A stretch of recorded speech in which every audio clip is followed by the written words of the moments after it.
Hello, I'm here. I was just doing a little bit of. Okay, why did the just chatting thing wasn't showing up, and now it is. So I'm going to move the craft chat thing down here, so that it's not overlapping in a very silly fashion. Can I put it over? Now let's do this here. Let's stick with what we got. Hey, Joe Needs Noise. Thanks for coming by, and thank you for the follow. So this is me trying out a new thing because on when I do like advertise the channel and things, I talk about like video games, TTRPGs, and more. And it's mostly been video games because that's what I've been interested in and has been easier to share.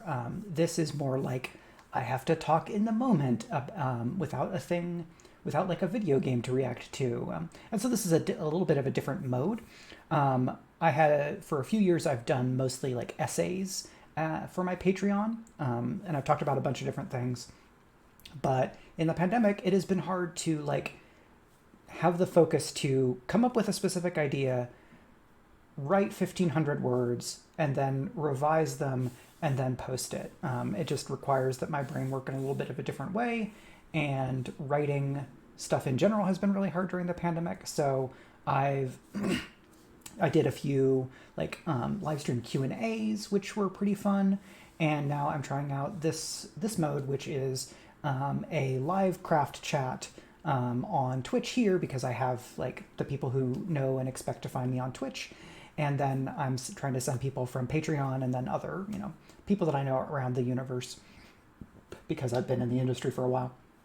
And so what I'm hoping to do here is take any questions that people shared on Patreon and then questions or topics that people have kind of here in the chat, and then just talk about writing and the business of publishing and like how to have more fun with / cool things about tabletop RPGs. And I have a few topics that I prepped and made notes on, but if anyone who's watching live has questions about stuff I'm talking about or has things that you're interested to hear me talk about, then please go ahead and let me know in the chat, and we'll try to have as much of a conversation as we can. And then I've got various things to talk about. Before I get started, I want to make sure to shout out the game of Speculates Girl by Moonlight that we have coming soon. So I have a new chat command, which is !GBM for Girl by Moonlight. Girl by Moonlight is a magical girl RPG by Andrew Gillis, forthcoming from Evil Hat Publications, about like it's often tragical magic girls, but there's 4 different playsets, and so those playsets have different kind of default tones and vibes and some setting implications. And we're going to be doing In a Maze of Dreams, which kind of draws on stuff like Persona or Paprika as touchstones. But we're going to do our session 0 of that game this Sunday at 7 p.m. Eastern time. So that's Sunday the 16th. And so that's going to be world building, character creation. We're going to talk about like our expectations for the game. And so we're doing all of that public on the Twitch stream because we've really enjoyed in Cindered Seal, the previous game that we did with Blades in the Dark, kind of having a bit of an open door so that people who are watching and following the show can see a little bit of that process in terms of what goes into making a show, how the rules of the game work, and things like that. And then we'll have other extras and things for Patreon supporters that are over at Speculate, which you can find the Patreon for. Okay, I should put the Patreon for Speculate in the Speculate command, but it's already very long. But you can find that at. This is a downside of having a number of projects where there's like different things that I do, and so I have a personal Patreon and I have the Speculate Patreon because I'm one of the co-hosts. And sometimes that makes things a little tricky, and it means that I have more social things to have to deal with. And you can see down here that in this overlay I have some socials and things, and that is that. So that's some kind of housekeeping business and things. Important housekeeping business is that this is Oreo right here, Oreo the dog, who's a very cute log. You can see his face here. I brought him up to hang out with me while I'm doing this chat because I figured some people might want to see him, and I'll be here for a few hours.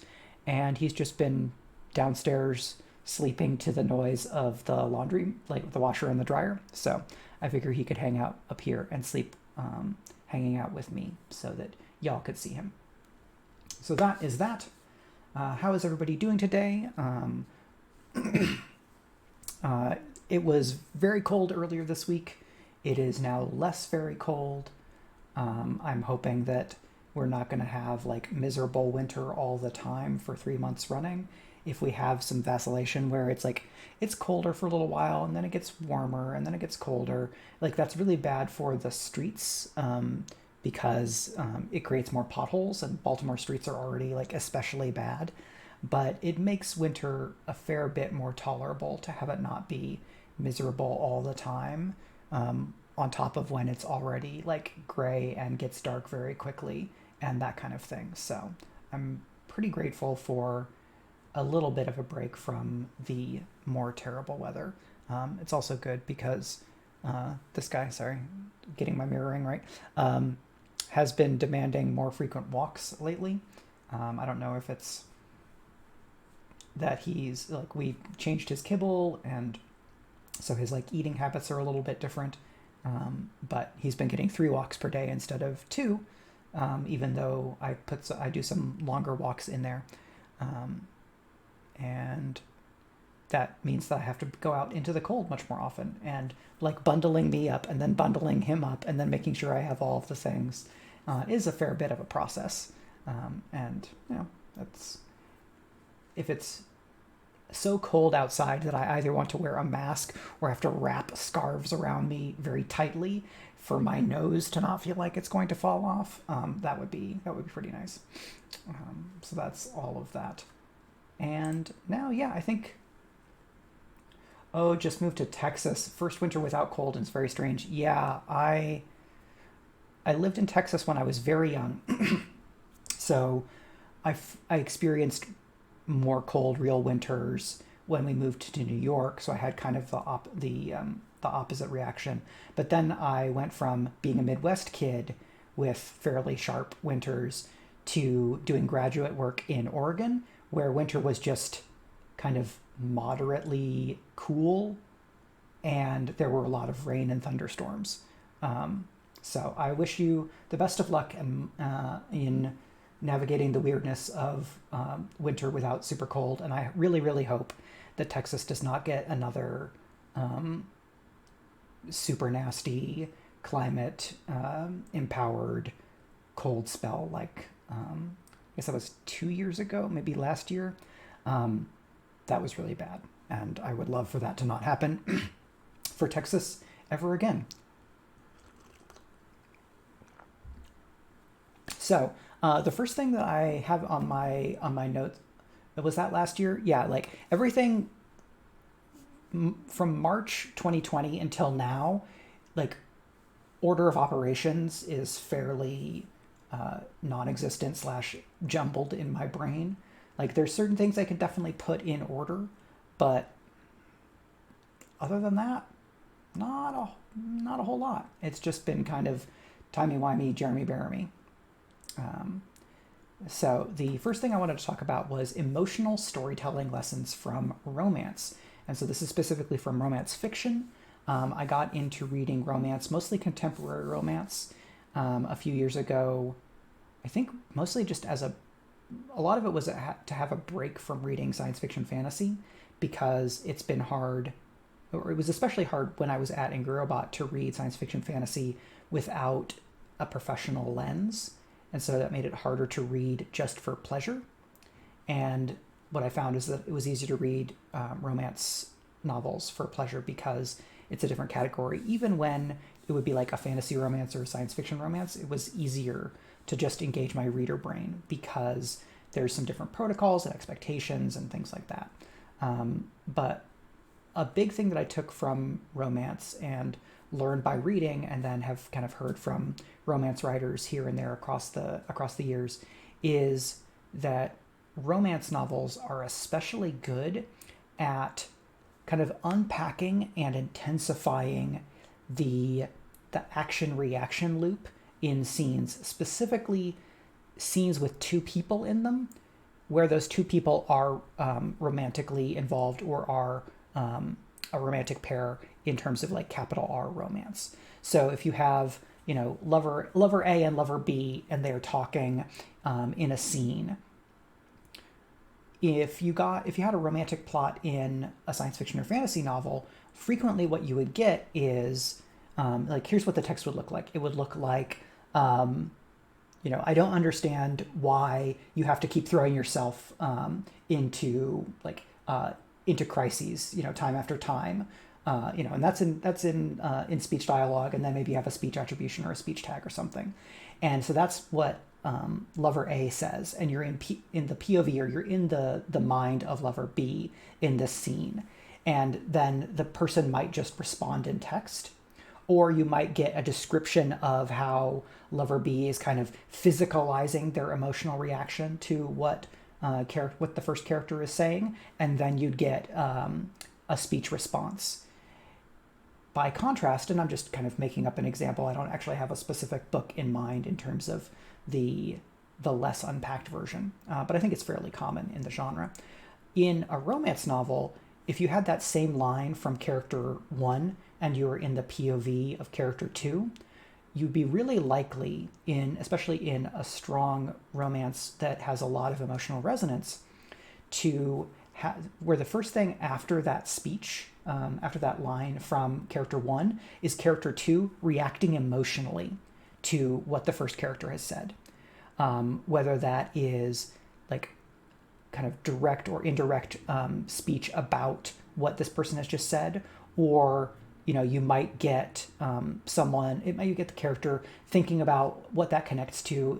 They might think back to a time when they did this thing where they went, kind of charging in to a crisis to address it. You might combine that with a physical reaction, like I said in the first example. But generally what you get, and what I think the key of my kind of craft topic for this first point is that romance takes more time to slow down and let the emotional processing happen on the page in a way that is much easier for the reader to engage with, and is communicated more directly, explicitly, and or emotionally intensely to the reader, where another writer might go speech, and then, okay, you get the banter, and they're trying to convey some emotion and kind of increase your engagement or your emotional investment in characters by having that banter back and forth. And there's definitely times when like fast back and forth dialogue can be fun, but that, like, you can also do that in a screenplay. What you can do in a novel that you can't do in a screenplay is you can have this dialogue happening, and you can go into one or more characters' mental landscapes, and you can see where the character is thinking one thing and then they're saying something else, in order to convey that there's a disjunct, or that they're hiding something, or that they're conflicted, and you get that extra context.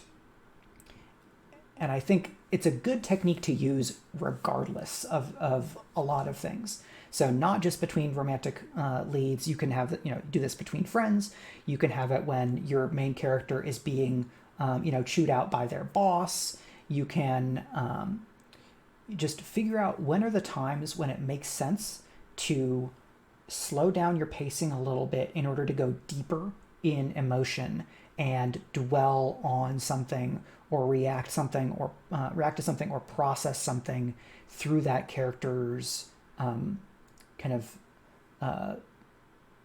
mental train of thought.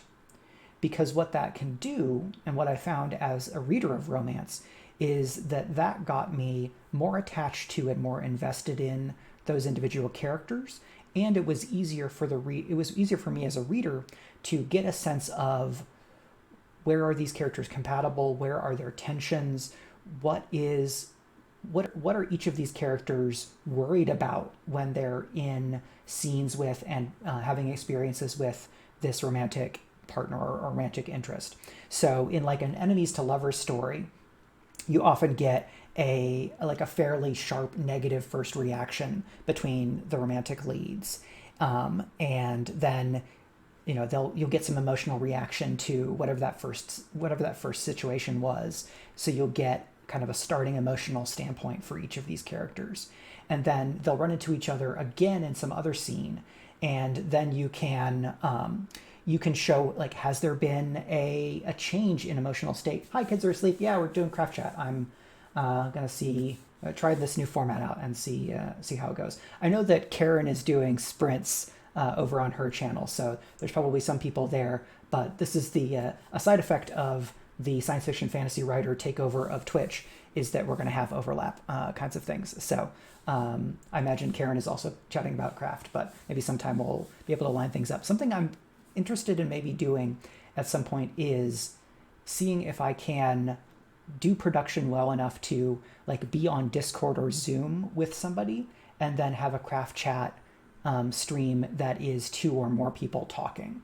And that makes some things easier. It maybe makes it more about a chat amongst those people, and it makes it maybe a little bit hard to chat as much directly with the people who are watching. And maybe there's going to be a happy medium that I can find to make that work. Or there's a variation where not all the craft chats are with 2 or more people, but some of them are, things like that. So in an enemies to lovers, which is what I was talking about before I interrupted myself to say hi, you can really highlight and zoom in on that emotionally meaty generative tension where someone is conflicted because, well, I hate their guts, but they're hot. Or they're hot, but I hate this thing that they did. Or in a book that I'm reading now, they had the 2 characters had a really bad first interaction, or they had a first bad experience with one another because one of them is an actress and the other one is like an art director at a fashion magazine who then photoshopped / airbrushed the actress, who had said publicly and had a handshake agreement through her agent with this magazine that the actress, would not get airbrushed. And then the second lead did the airbrushing because of XYZ. And so they have this first conflict, but then there's a scene where the actress is like way too high on drugs, and then gets drunk and is like sick. And so the second lead is at that same party and is holding the first lead's hair while the first lead is being sick. And then, so the second lead knows who the first lead is, but the first lead doesn't know that the second lead is the photoshopper, the airbrusher. And so you get a little bit of a redrawing of the relationship, or a reframing of the relationship. And in that scene, the art director is bouncing back and forth between like empathy and sympathy for this person who's having like a terrible night, and has been going through a lot, and the frustration or the antipathy toward this actress who is now like making a lot of problems for her, the art director.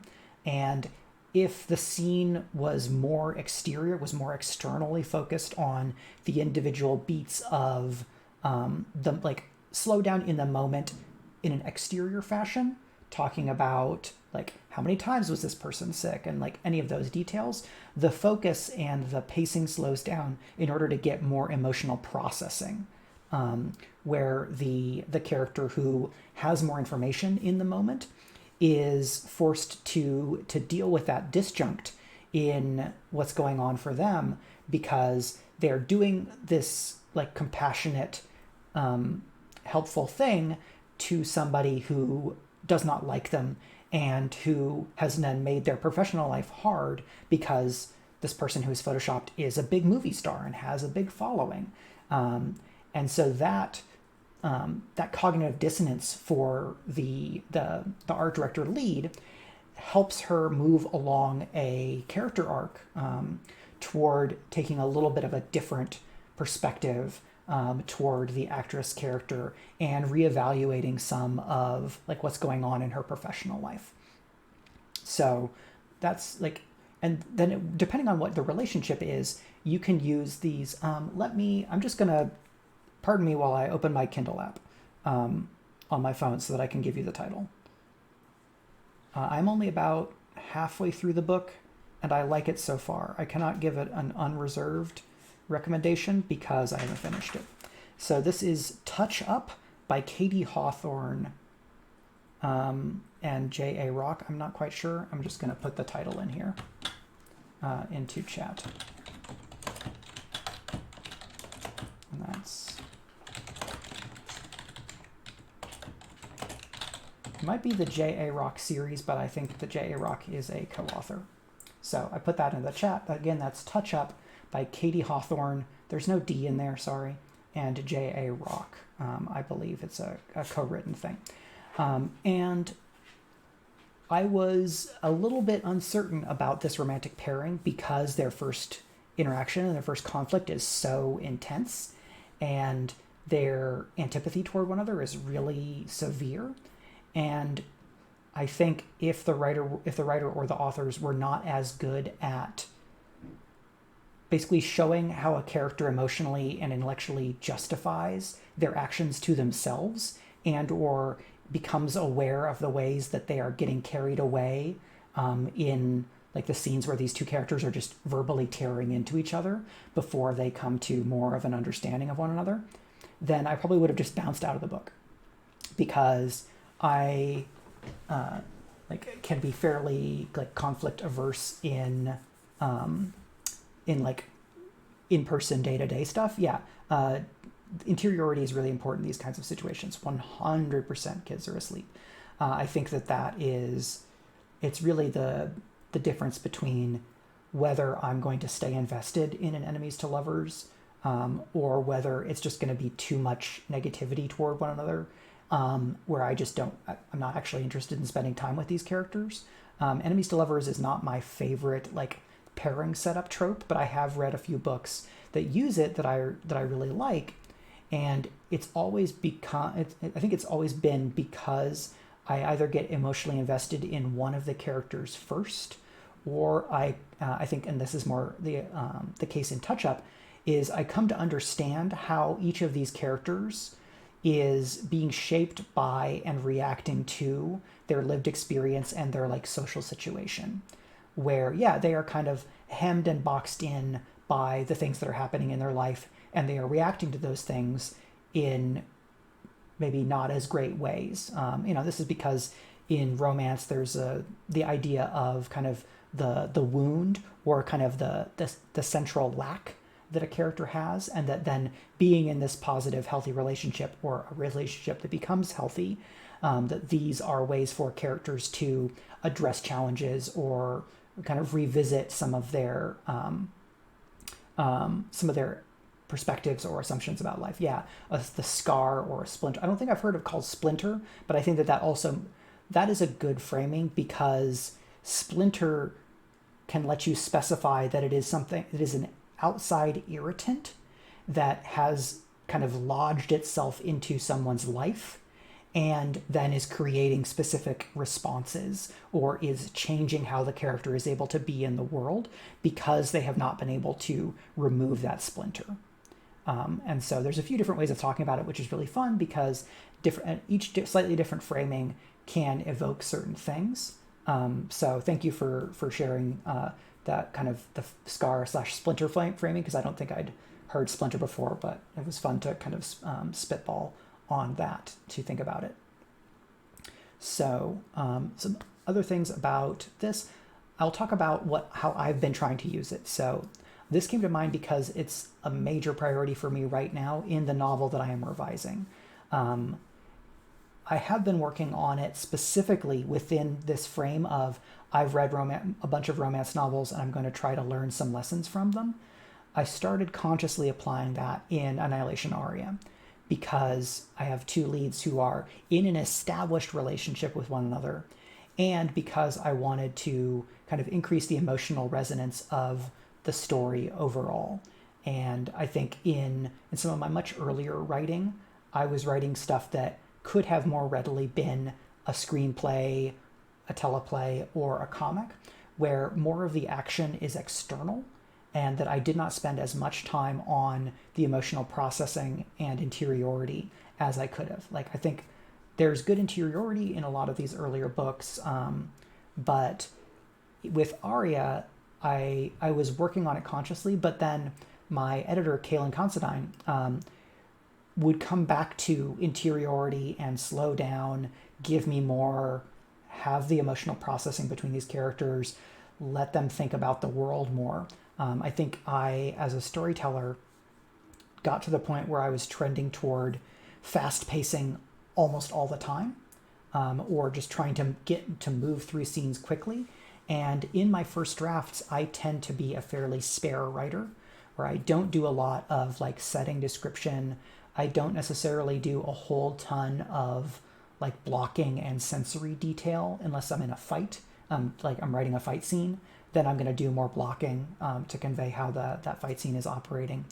And so for Arya, in the scenes between Max and Lara, who are the married leads, or in any of these other scenes, like over the course of the novel, and then revision, and then more revision, I was challenged to and was really happy to be pushed into spending more time slowing down certain scenes in order to increase the emotional resonance. Because just because I'm emotionally invested in a scene doesn't mean that the reader will automatically be, because the things that I think some of the reasons that I emotionally invest in characters and scenes are taken from growing up playing tabletop role-playing games, where I'm invested in them the way that an actor is, because I am effectively the actor or the performer for these characters, and I am performing into a different medium, text, in prose. But the stuff that I'm thinking about and processing as I'm thinking about and writing the characters doesn't necessarily make it onto the screen. I justify it to myself and I work through it myself, and then I write what happens next in the scene, as opposed to putting that processing, putting that reasoning onto the page. And that is something I've been trying to work on more consciously. And ideally get to the point where just as I'm writing a scene, that is a priority and is a part of my craft perspective, so that I can just get it in the work from the beginning, because I think that will also make it easier to revise, because more of the work that I have done mentally for the characters to think about who they are and to convey how they think about the world is on the page already, and then I can build on what is done instead of revisiting my thoughts and my emotional reactions to things that I've already had, and then try to either concretize them by putting them onto the page, or revisit them, or realize that I've I have to roll back to how I thought about how this character was at the time, because I have written 70,000 more words where they're in this book, and I got to a different point in them. Like, I always know a character way better by the end of a book than I do at the start, but if my understanding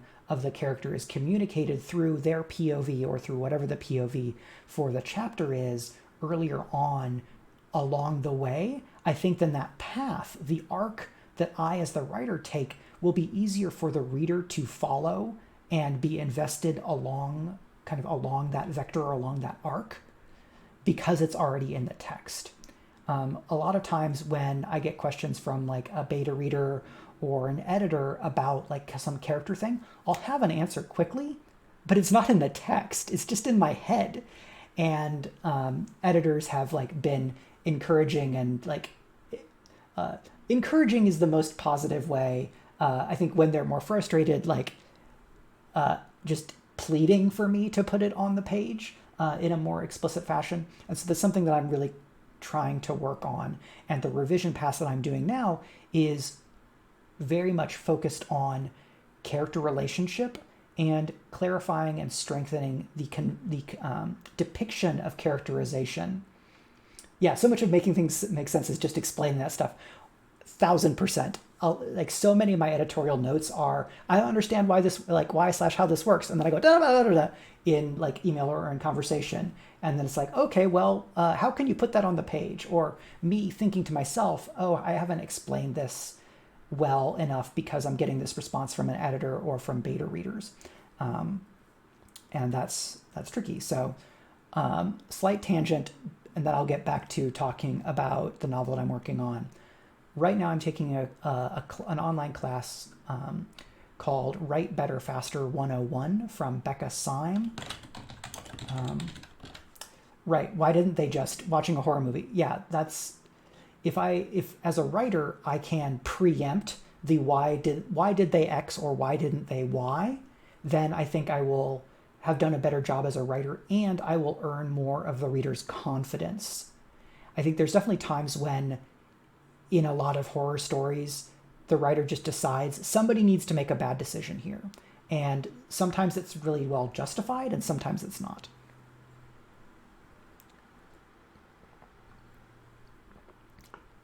Like in so I'm going to talk about a Joss Whedon work.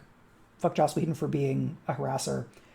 Some of his work I still really enjoy, and almost all of his work is done with a lot of other people who did good work. Too much in the head that didn't make it on the page. That's yeah. I have 100% been that writer, Joe. I'm sorry that yeah, that's rough. I wish you the very best of luck in kind of figuring out what it will take to either revise or rewrite or do a next project, so that more of that is easy to get onto the page, so that then revision becomes easier. So yeah, I'm doing a class that's taught by Becca Syme for, I think, like the Better Faster Academy is the name of the organization, and part of what they do, because Becca Syme is a Gallup certified strengths coach, like Gallup, who does polling for like politics, but also does like personality tests and things, and a lot of like business consulting kinds of stuff I've come to learn. So the class involves like taking a number of these different tests, and some of them are things like a free version of the DISC test, like DISC, which like Meg took at work as like part of a leadership thing, and so I'd heard about it that way. So you do that test, which is an ODAT test. You do a Jungian test, which is basically a variant on the Enneagram/MBTI test, and you do a Clifton Strengths test, where you're rated on 34 different strengths. And so early in the class, you take these different tests, and then a lot of the class material talks about here's some ideas about how these different strengths and different personality types are expressed for writers that may be useful for you if you find that this thing resonates with your own experience, and based on what it's been like to be a writer for you and what these test results saying, then here's some tools for intellectualizing or contextualizing that. And I already knew from like my understanding of like the pop culture version of extrovert versus introvert, because like quote unquote real, like actual real psychology, like talks about it in different ways, like it's all good. So like I am a person who is a verbal processor, so I talk things through, and it is often easier for me to get to where I want to be in terms of how I think about something, or like generating ideas, if I'm able to talk with someone, rather than thinking it to myself or just trying to type through. Even talking to myself is a little bit better, but I have the best experience when I am talking to someone, and something like this still counts as talking to someone because I know that there are people here who are hearing what I'm saying, and I'm getting some feedback from that. So because I'm a chatty person, like I like talking with people, I like meeting new people, I kind of talk my way through things. Rubber ducking is good, but even just an attentive listener, yeah, very much the same. I think that I'm used to the idea that a character is talking through something, and that their mental or emotional processing is in the dialogue. But I don't know that I'm always writing characters for whom that is true. And I think that I don't always, or I don't believe that I had consciously done most of the time the thing where I'm writing a character intentionally having them verbally process stuff. There are definitely times when that has been the case, but I think it may be more my default that is subconsciously or unintentionally seeping into the way that I write than would be my intention if I were consciously aware of it. So something else in this novel is trying to be more explicit and clear and effective in writing people as having different communication styles and in having different assumptions and emotional reactions to the things that other characters are saying. So in this novel that I'm writing now, I'm doing a weird thing. It's not a capital R romance, but I have a romantic pair. They are together as a couple at the beginning of the novel. Short version is this is a post-alien invasion story in the US where the alien invasion is kind of like kind of like the Independence Day movies. So aliens that are not communicating with humans, they're not interested in diplomacy at all. They are interested in conquest. And like, this is sort of an XCOM thing, like genetic experimentation on humans. And so the two primary characters are humans who have been scientifically enhanced, basically be super soldiers by the aliens. But then the aliens actually didn't know how, they didn't have the technology to correctly mind control humans. And so they made these superhumans who were like, hey, screw you, zap. And they used their superpowers against the aliens. And so that helps the humans like fight off the aliens. So I have two characters who met the day that the alien invasion began and were captured together and both enhanced. And then they break out and it's the two of them and they have these new powers that they don't fully know everything about or understand. And they've got a ton of civilians that they're trying to look after because this all the alien invasion stuff is still playing out. And so these two characters get together as a romantic pair during a war. So it's like, like they're in they're kind of mentally and physically in a foxhole more or less for months and months and months. So their relationship dynamic with one another during the war then disappears and is replaced by a new dynamic when the invasion ends.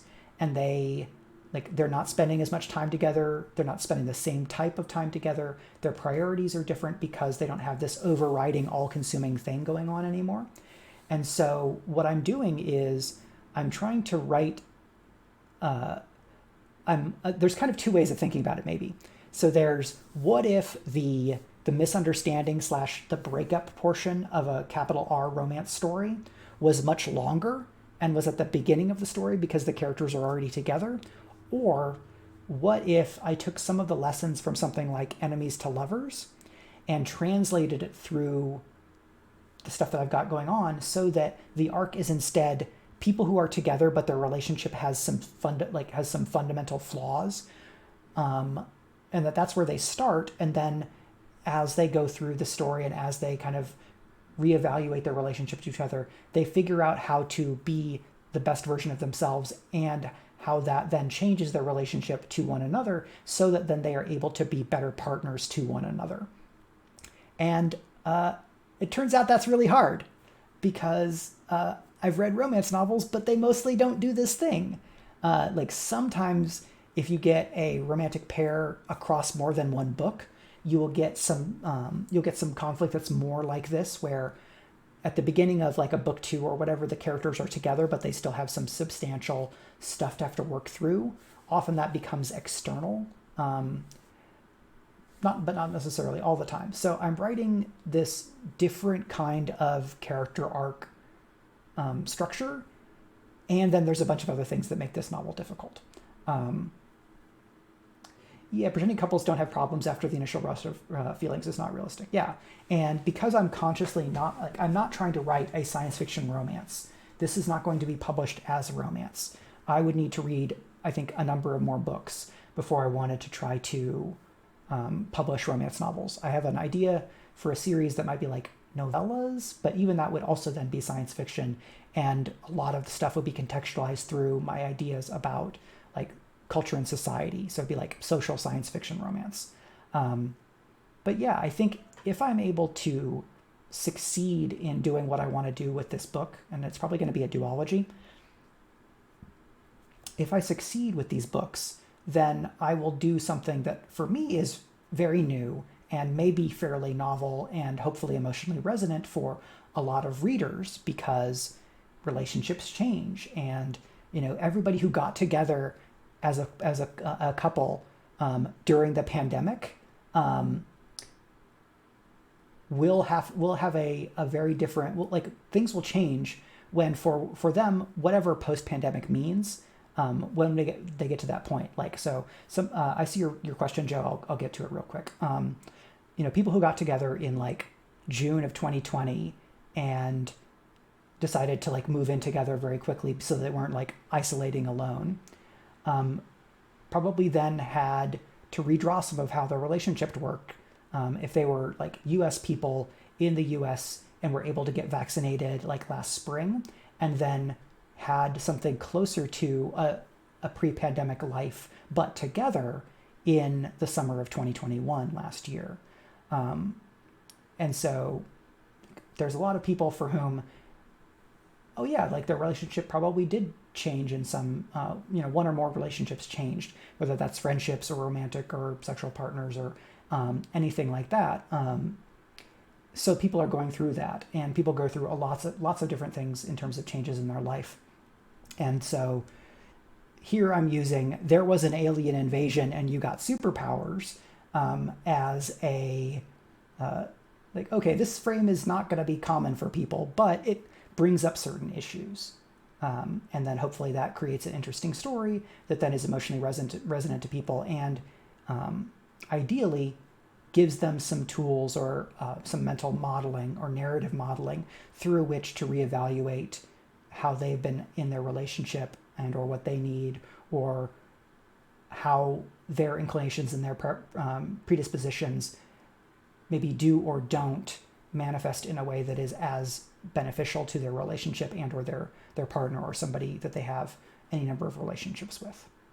So for me, success in this case is the novel sells and is well received critically. Like top success is the novel sells, gets a lot of support, does very well financially and critically. So like if I did not believe in the critical and commercial prospects of this book, I would have already set it aside. This book has been so hard to write. I wrote a 140 something thousand word first draft and then tried to revise that 140 something thousand words, which ballooned up to 150 something thousand words. And then a colleague suggested trying to split it up into 2 books, which I did, and now I'm very glad to have gotten that suggestion, because it means that I'm revising 90,000 words instead of 150,000 words. And then I'm going to expand the second book when I get to it. So there's been so many challenges with this book already that I'm very conscious of sunk cost fallacy. But I know that we're still in a pandemic. And so if I were to take this novel and put it aside, the next thing I could try to sell would be some other novel I would have to write from zero, or I would need to take some idea that I've set aside, reacquaint myself with it, probably re-outline it, then write all of it and revise it.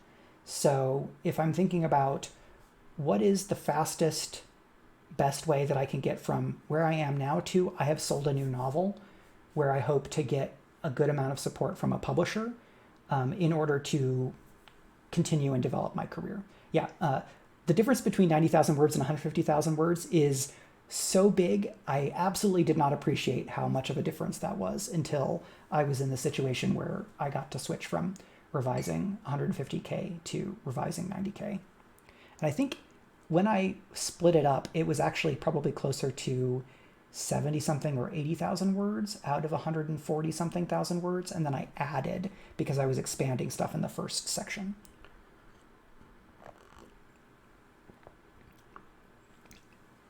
So yeah, the thing I'm working on right now in revision is really focused on being clearer and doing a better job of putting on the page who these people are, who these 2 leads are, how their upbringing and their kind of their social situation frames and informs who they are. So like, okay, how does like social class, how does race, how does gender, how does sexuality, how does like their parents' perspectives, how does the historical period they're born into, how do all of those factors inform who they are? And then how do I convey that in the text explicitly or implicitly, but clearly enough that a reader gets a strong handle on who these people are, and then understands the tensions between them as I'm trying to write them, because I am doing something that is different and more difficult for me in terms of form via the character relationships. Because I'm writing characters that are already together, but their relationship is having a lot of trouble. Like, these two characters' relationship at the beginning of the novel is way worse than Max and Lara's relationship at the beginning of Annihilation Aria, even with Max and Lara both being worried about, like, where does the mission end if one or both of us get what we want from this thing that is what got us together. So that is really very tricky. And so I think the bare minimum that I want to do in terms of success is I want to feel like I have done the best job that I can on writing this novel, so that when the novel goes out into the world, even if it does not sell, which,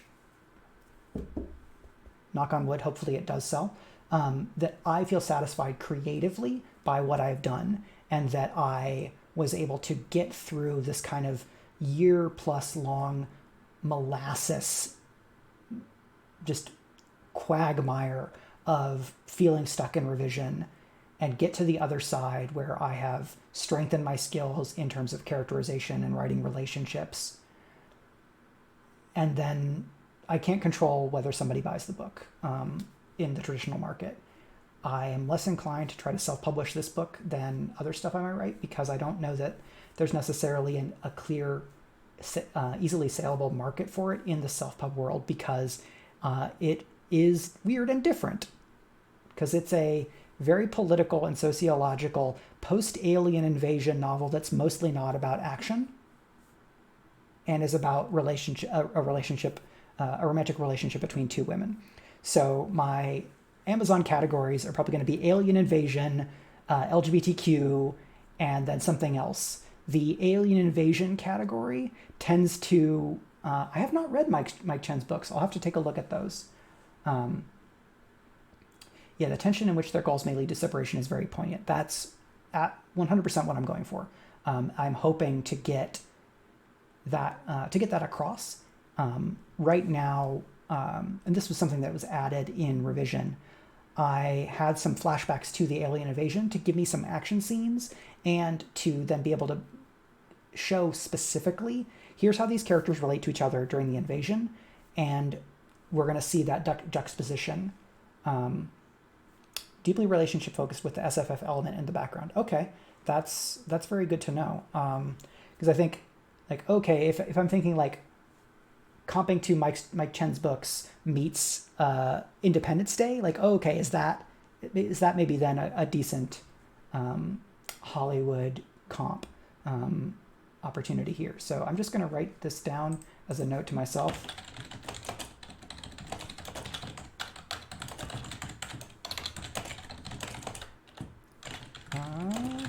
Was comp, relationship focus with element in the background. Okay.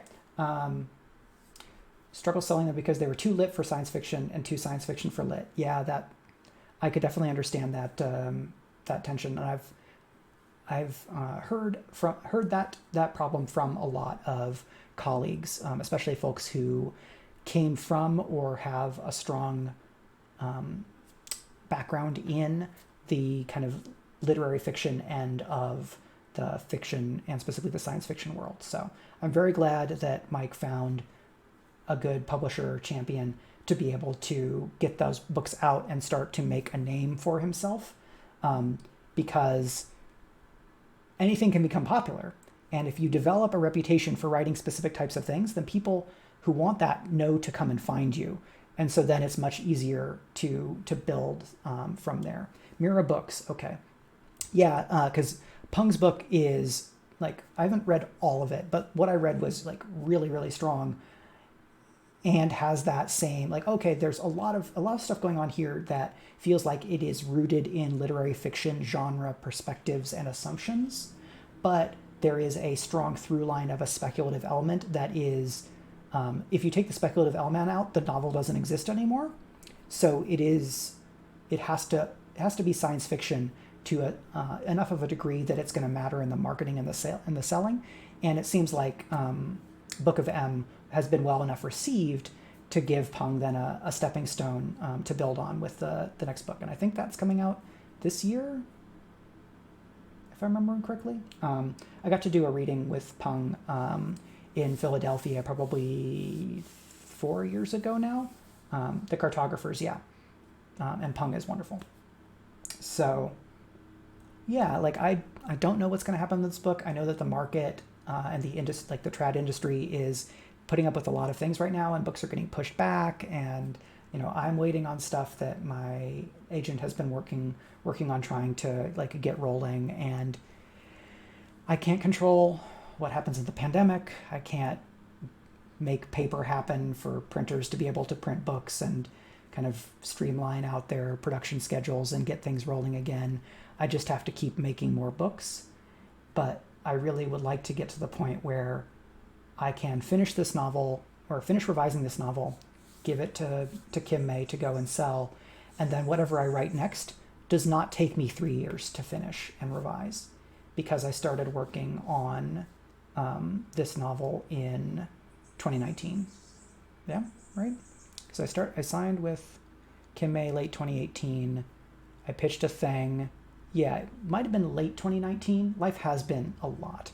Like, I think in a non-pandemic world, I probably would have finished revising this novel early 2021, thereabouts. But there's a lot of things I can't change, so I just have to write as well as I can. Fortunately, this little critter over here is very resilient because he doesn't know what's going on in the world. He just wants love and treats and walks. So he's got life figured out. So that's almost an hour on one topic. Very good. Largely because y'all had fun and interesting and smart things to say and good questions that made it easier to unpack and talk more about the topic. Yeah, we got very lucky with Oreo. He is not barky at all. He doesn't like chew furniture. So we are very happy to have the Oreo dog, and he's very cute. This definitely helps. So that's that. Any of y'all who are watching, did you have other? Yeah, he's very peaceful. I know there's streamers who do like animal cams, but I have a second camera, but it would be tricky to like arrange it and basically put it like somewhere over here to just like look down at Oreo. But my framing here is such that you do get the doggo cam, at least a little bit, which is very nice. And he'll sleep through me talking, like no problem. He was asleep downstairs while the washer and dryer were both going, and the dryer is not soft. So that is that. So I think I want to jump down to a different, basically not the second thing that I have on my list, because I think it would be interesting. And hearing from y'all who are watching may also be productive. So something that I emailed to myself as like potential Patreon essay topic, but that I can talk about here, and then maybe talking about it here will let me crystallize my thoughts, again, earlier verbal processor, to then become an essay, but maybe it won't. And that is something that I've had, I think this came up as a question at Charm City Spec when I did a multi-author event at the Ivy bookstore in Baltimore with, who all was that with? It was with Kellen and Kate Petty-Reed and a few other people, all lovely people. And someone asked about how to write fight scenes or like write martial arts without studying martial arts. Because for me, my ability to write fight scenes is largely derived from having studied martial arts kind of off and on since I was like 8. And I haven't been actively studying them in some time, but I did a lot over a chunk of time studying in a variety of different styles. And then I've used that to develop what is now my kind of my craft capability in writing fight and action scenes. And I've actually moved away from describing the whole fight, every fight, in kind of beat by beat levels of clarity and in terms of pacing. And I think that there's times when you want something to be kind of more unpacked and sometimes you want it to be less unpacked. My friend Joseph Brassey, who I got to edit his novel Skyfarer at Angry Robot, which is a very, very fun book, and not just because I edit it. He talks about, in fight scenes, he wants to explicitly describe 3 types of actions. The actions that open a fight, the actions that conclude a fight, and the actions that change the dynamic of the fight, or like change the flow or who has advantage. And that the other stuff is just described more in summary. And I think that's a good framing. But what I want to talk about here is general rules for how to write martial arts, specifically like fight scenes, whether that is hand-to-hand or, weapons and sword fights and things like that, without needing to then spend a lot of time studying martial arts so you know all the specific techniques. So I've talked about this previously. I've not taught a class on it, so we'll see how this goes. That tip from Joe, I think, is a good place to start, because if you don't have the background to be able to feel as confident writing out beat by beat, blow by blow, volley scale fight scenes, then it may be good to not try to do so. Okay, well, if you're not going to describe every attack, how do you describe a fight scene so that it does what it needs to in the story? It answers the question that is raised by the scene. Because if you just have a fight because you want to have a fight, then the stakes are not necessarily as resonant. This pulls me back to writer John Rogers' essay. The version that I read on IO9 was don't write action scenes, write suspense scenes, or why you shouldn't write action scenes, which I can probably find. Let me see. John Rogers action scenes. Why you should never write action scenes for your novel. He doesn't actually mean never write action scenes. So that is in the chat now. This is the Gizmodo version because, Gizmodo stuff has changed and so on and so forth. And this is an expanded version of an essay that he wrote for his own blog. A point there is that you shouldn't write action scenes just for action's sake. Instead, probably the more resonant and entertaining thing is going to be that the action is the tool that is used by characters to resolve some question of suspense or some uncertainty. So this might look like you're writing a spy story and your spy hero is confronting a lieutenant of the bad guy, and the lieutenant has a briefcase with, because this is a spy story, it's going to be the thing that it always is, which is, this briefcase has a code cylinder that has all the identities of all of the spies across all of MI6. And why would you ever collate all of those together? That's a very terrible idea. But anyway, there is a MacGuffin. So you have a lieutenant who has a MacGuffin, and the hero wants to get the MacGuffin back so that the villain can't use the MacGuffin to do terrible things. The villain may also want to capture the lieutenant in order to interrogate them about what the villain is doing. So in this scene, the protagonist has at least 2 objectives: recover the MacGuffin, capture the lieutenant. And so now there is some uncertainty as to what's going to happen in the scene, because if you're 20 minutes into an action movie or 30 pages into a novel about where Dirk Strongjaw, CIA super agent, Dirk is probably not going to die on page 20 of a 300-page novel, especially in book 3 of the Dirk Strongjaw series. So suspense that is entirely, does Dirk Strongjaw die, may fall flat for a lot of people.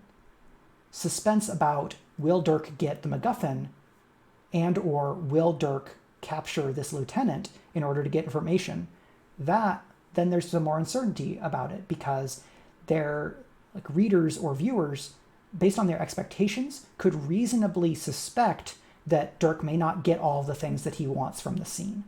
And so then it's easier to dial up the tension in that scene, because the reader doesn't necessarily have a strong sense of what is going to happen in that scene. And you, the writer, can set up the scene such that there are moments when the character has to choose which priority, which goal they are going to focus on in the moment. If Dirk and the lieutenant are fighting on like a construction crane that is extended over a lake, and the lieutenant has the briefcase and they're fighting, and then Dirk hits the lieutenant and the briefcase goes flying into the water. Well, suddenly it's unlikely that Dirk is going to be able to chase after the lieutenant, who is now running away, and retrieve the case. Oh, well, what if they're fighting over a river that is moving quickly? Well, now it's even less likely that Dirk can capture the lieutenant and retrieve the codes. So then what you have is a non-binary result state. In a fight scene where the real only question is, does Dirk die? You have Dirk dies, Dirk does not die. So that's a binary result state in terms of your options. If instead you have Dirk wants to does Dirk capture the lieutenant, and does Dirk retrieve the MacGuffin? So now you can have Dirk gets both, yes, yes. You can have Dirk gets neither. Dirk does not capture the lieutenant and does not get the MacGuffin. I don't remember if that was, I think non-binary result state is in the John Rogers essay. So I will give credit to that. I believe that is how that was established. It's definitely how I think about it now. So you have two results, which is kind of like the binary from the first example, but Dirk captures the lieutenant but loses the MacGuffin, or Dirk gets the MacGuffin but loses the lieutenant. So now you have these middle mixed result states, which are very dramatic. Anyone who plays Powered by the Apocalypse or Forged in the Dark games know that a mixed success is very powerful for drama, because the character gets something of what they want, but then something else goes wrong, and that creates new stimuli, new threats, new challenges, new escalations for them to have to address. And so if we're in Act 1 of the of like a movie, if Dirk captures the lieutenant and gets the MacGuffin, there may not be as much drama left in the story to keep things moving forward. But if Dirk captures the lieutenant but loses the MacGuffin, then okay, well, you've got somebody to interrogate and get information about what the villain is doing, but now the MacGuffin is in the air, and there's going to be more scenes about trying to retrieve the MacGuffin. Who gets it from the river? Like, does it get picked up by some fisher person who then gets like kidnapped or attacked by some member of like evil villain organization, like that kind of stuff.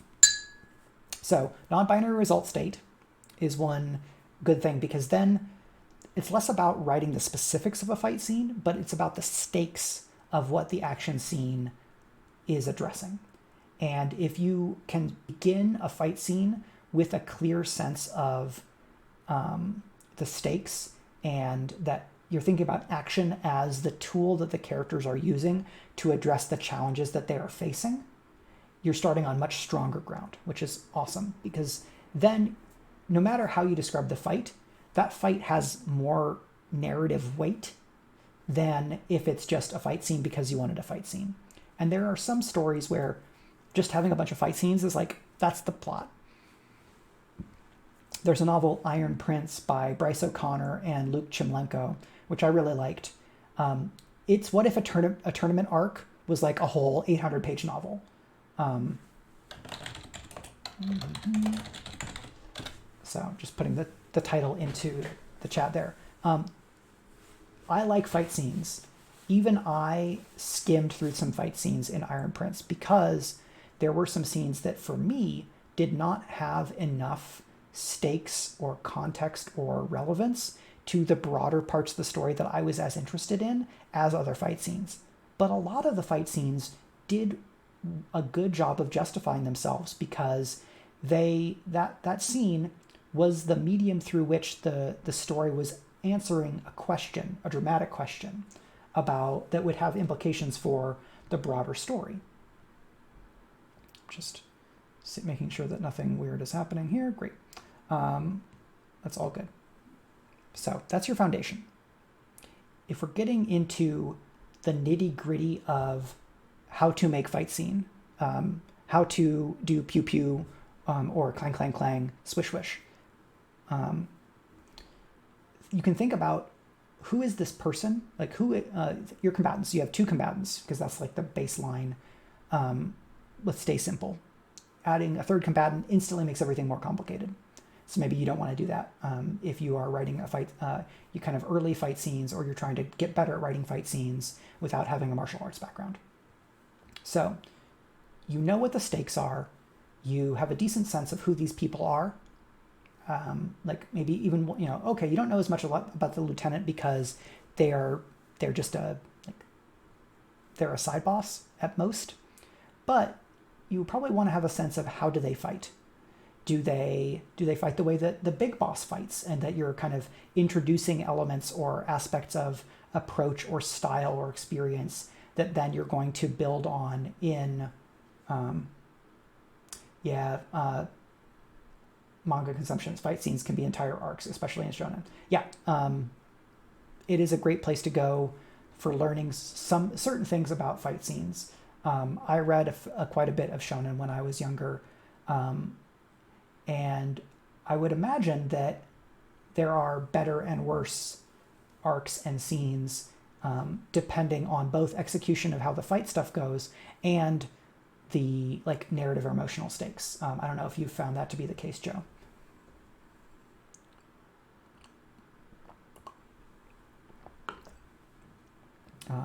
But yeah, I read Ranma 1/2. I didn't get into Bleach and things like that because that was more after the time when I was most into anime and manga.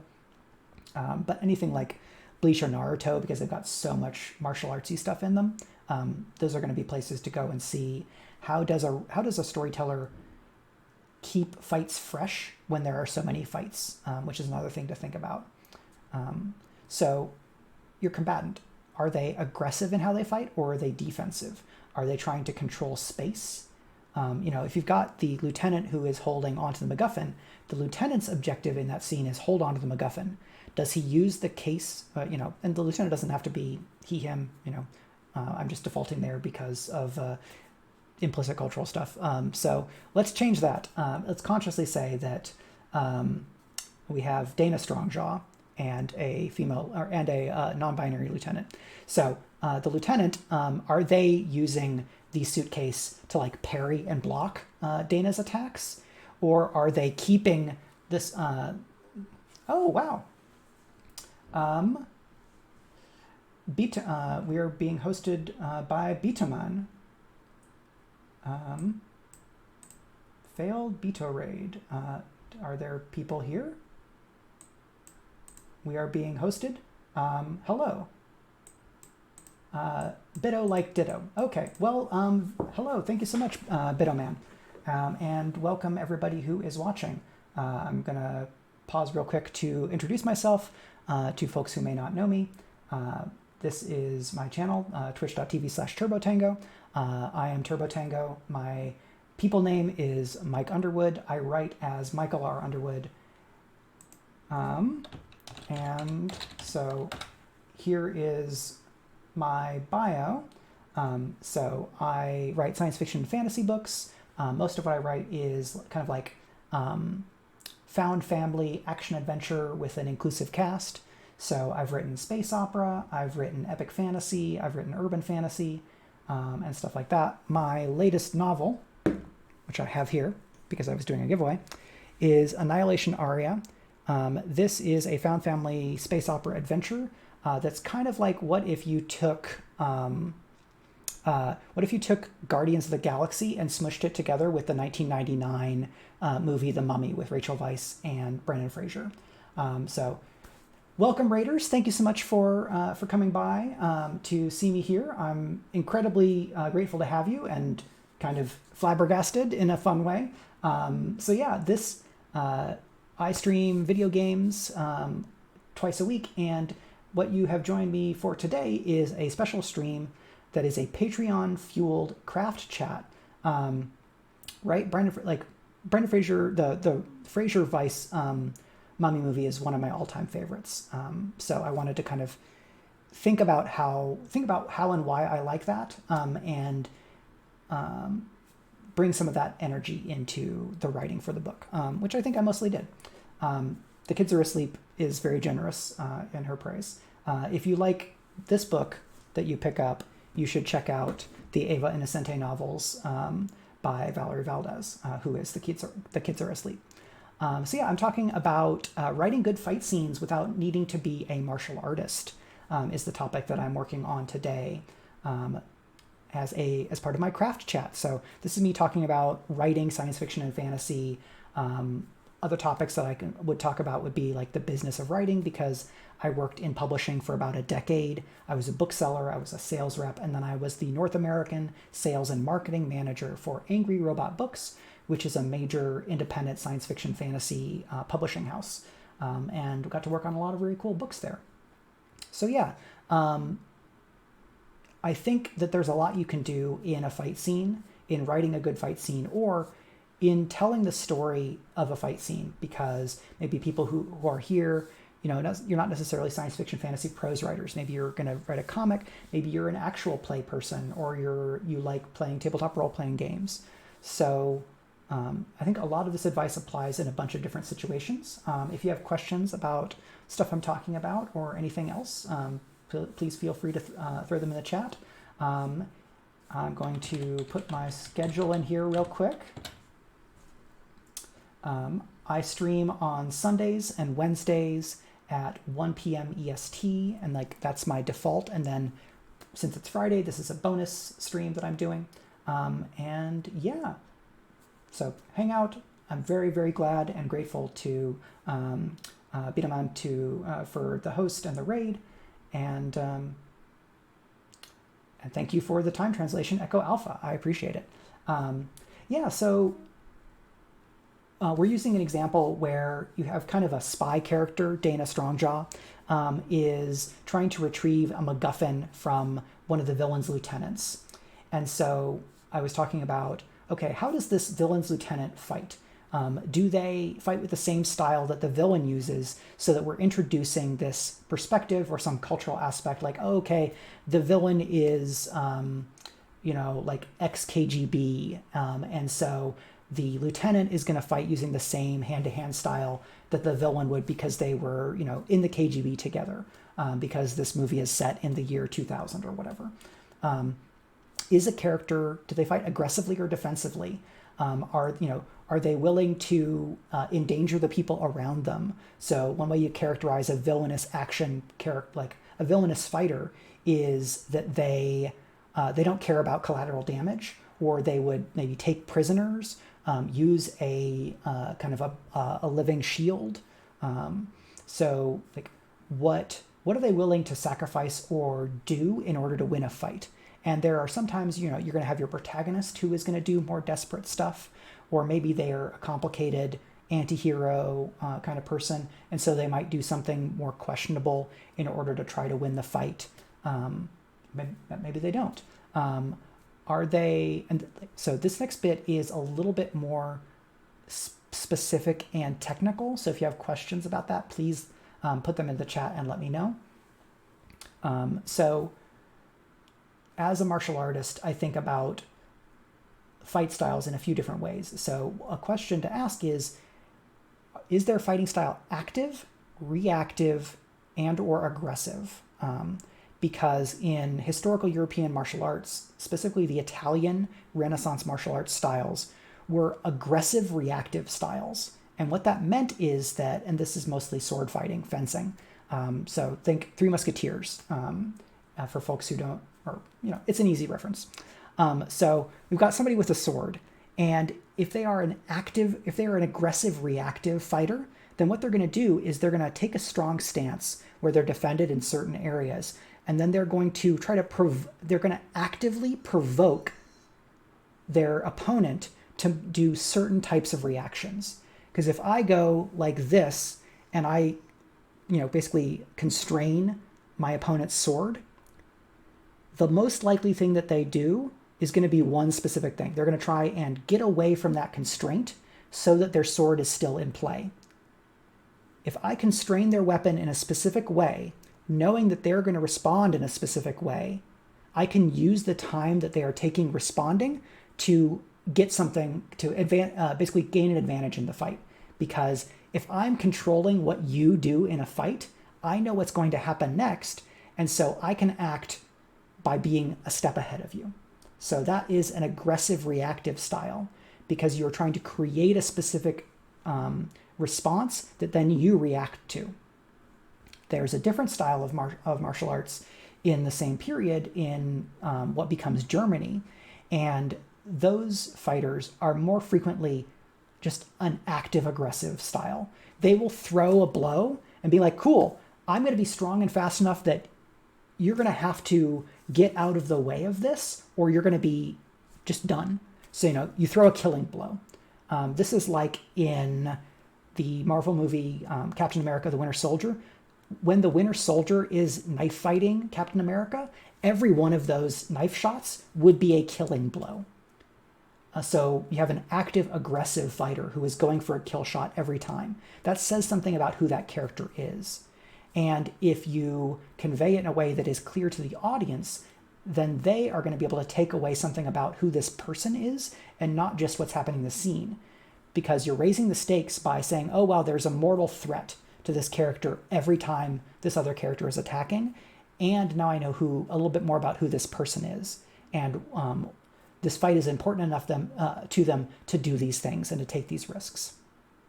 Because killing someone is not a small thing. Maybe it's less of a big deal to certain people than others.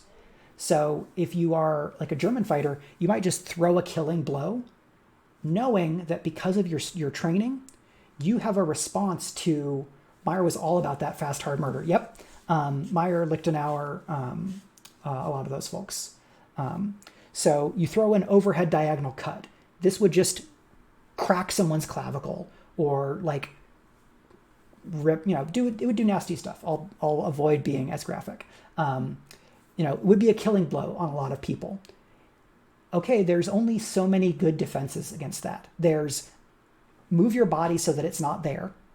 There is get something in the way. Those are kind of your primary defenses. And so the German martial arts styles, the people who I learned from talk about basically a decision tree. And this is a bunch of if-then statements. I throw big sword fight, big overhead sword attack, like a killing blow. What do? They don't block it. Cool, you kill them. They get out of the way, and then you train, you throw this blow, and then what are you going to do right after that if you don't land with it? Maybe you go here, and then you do another overhand blow. And you track that second attack toward wherever it is that they've moved. Maybe you're trying to hit the same line, maybe you're not. If they block, there's a few different ways someone could block, and then you train the next thing that you as the attacker want to do, depending on what they're doing with their block. And then a fully trained fighter in that style will have practiced a lot of each of those if-then statements based on specific responses that their opponent takes.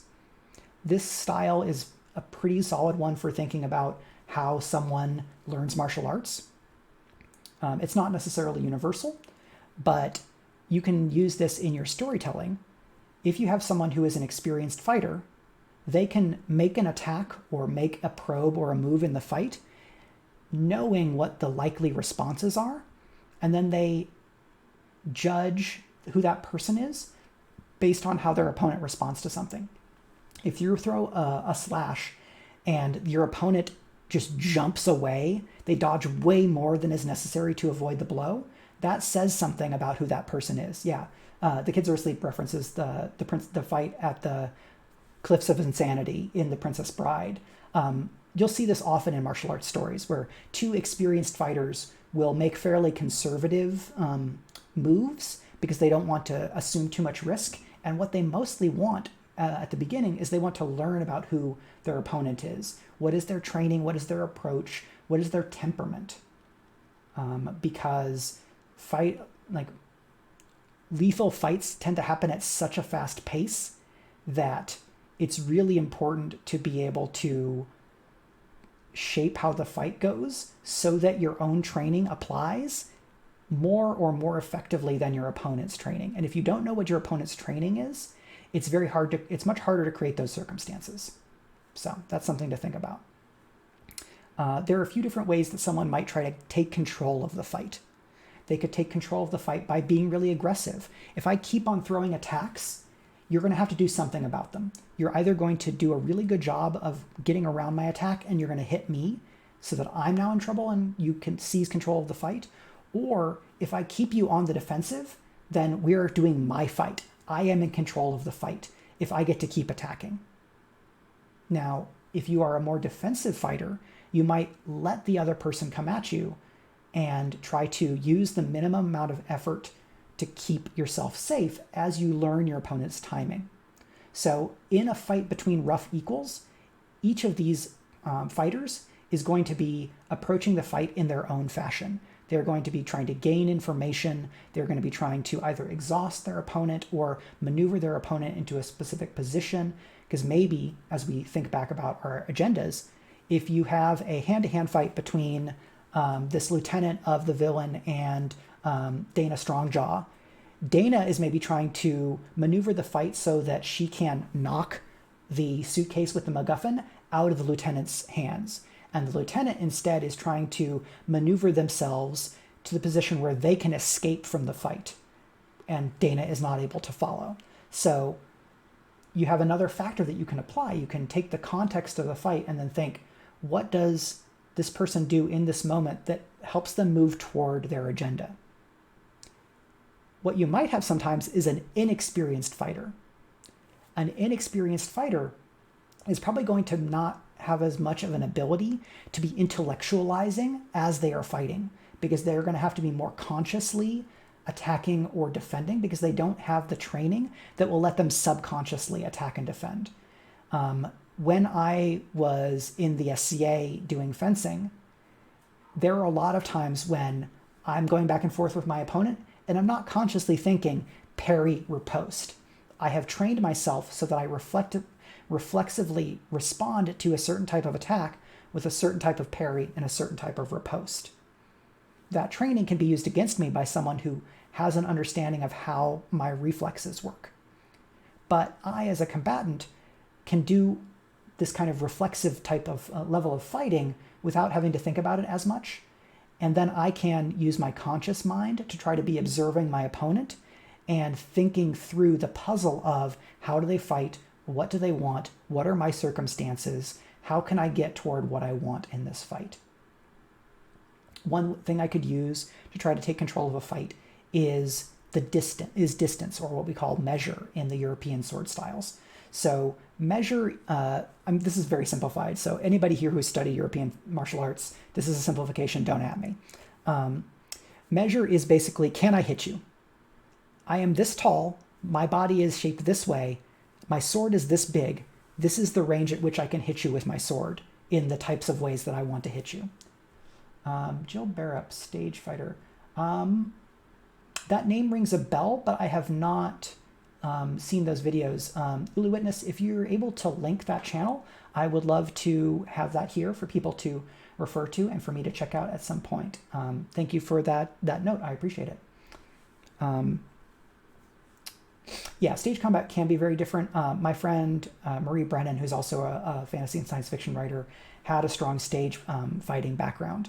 I think there's enough overlap that if there's somebody with a good YouTube channel that has good explanations, that's probably going to be a solid resource among a number of resources for writing fight scenes. Just think about what's the perspective and what are the biases and what are the inclinations and capabilities of any given person. Cool. And Kids Are Asleep has put that into the chat. So that is youtube.com/C/JILLBEARUP. So if you're not able to see chat, there is that. You can check the chat for for the full link. So yeah, if my measure, so basically my ability, my reach with just a normal attack without having to do a big lunge, if my reach, my measure is greater than my opponent's, one way I can try to maintain control of the fight is by keeping my opponent at bay so that that I can hit them with my measure, but they cannot hit me with theirs. So here we go. Pens. So this blue pen is me and my measure. This pink pen is my opponent and their measure.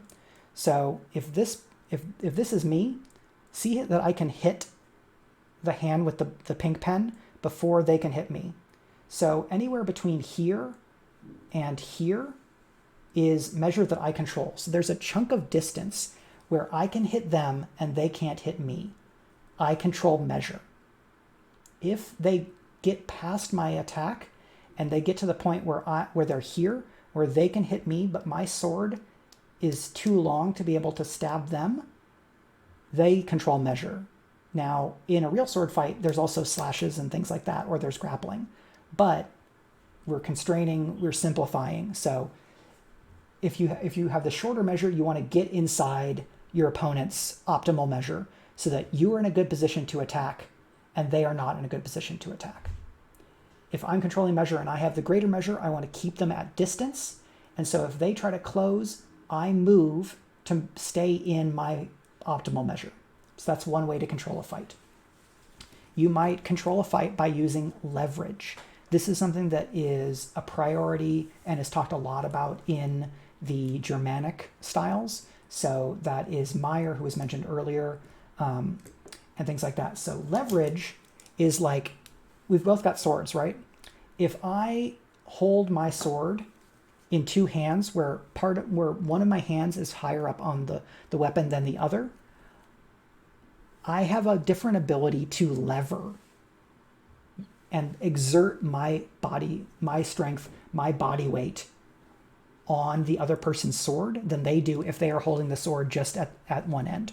So that's why you often see the Germanic fighters do what we call half swording. And so that is, I'm holding the sword here, and then I also hold it here. Those fighters often had gauntlets, especially if they're like doing armored combat. And so the edges of those swords were often not so sharp that you couldn't grab it with a gauntlet. And sometimes you could even grab some of these weapons just with a leather glove or a leather gauntlet, because they were not so sharp that it would instantly hurt you. It does have some risk though. So if we think about holding, basically like two people have umbrellas, right? If I hold the umbrella at the bottom and the middle, and then I use the top half to try to push against you, yes, Witcher does have half swording. That fight in Blaviken, the Butcher of Blaviken fight, is, for my money, the best sword fighting scene in The Witcher that I've seen so far. I've only seen about half of the second season, so maybe there's a good one there. But that's a good thing to go and look at. Something that's funny is that scene was filmed with literally a half sword. That sword that Henry Cavill is using, only half of it is actually there. And they use that to be safe. But that's kind of a separate thing about like film stage fighting. So if I can create or change or dominate how leverage applies, I can constrain my opponent's blade. Or if we're doing hand-to-hand combat, I can use leverage to throw somebody or knock them over, right? If I take away your center of gravity, if I move through where you are kind of balanced, and then I twist and basically send your body weight around that axis that I have controlled, then you're probably going to fall over. This gets into stuff that's a little bit harder to convey when I'm just like sitting here. Pet peeve with lightsabers. The show's so sharp, they almost do normal sword fighting with them. Yeah, I agree, Uli. There's a fun YouTube video. The version I saw was like a 20-minute making of, but then it has like a 3-minute fight scene that felt like it used real sword fighting principles and reality much more directly, but still dramatically, compared to something like the lightsaber fights in Revenge of the Sith, where Anakin and Obi-Wan are just like, wah, wah, wah, wah, wah, wah, wah, wah, wah. They're spinning the blades around each other, which like looks fun, but is not super martially valid or relevant. nor do I get the sense in the moment that it's the smart thing that either of them would be doing to try to get an advantage in the sword fight. But I'll leave lightsaber stuff there for now, because otherwise we will entirely digress into talking about the sword fighting of lightsabers in Star Wars movies.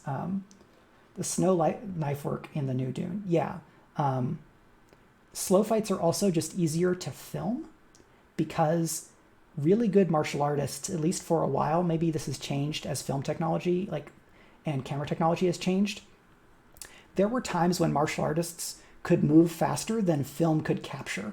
No, you're totally fine, Yuli. It's a good touchstone. So a slower fight, sometimes there are reasons why you want to fight slow. Dune came up with, above a certain velocity, the personal shields kick on. That's an interesting question, Joe. It's been a while since I've seen season 8, but I think I can speak to Game of Thrones generally here in a moment.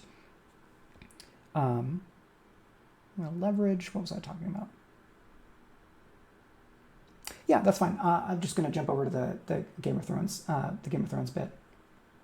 Yeah, you have to consider more than just regular swords, as Kids Are Asleep says. So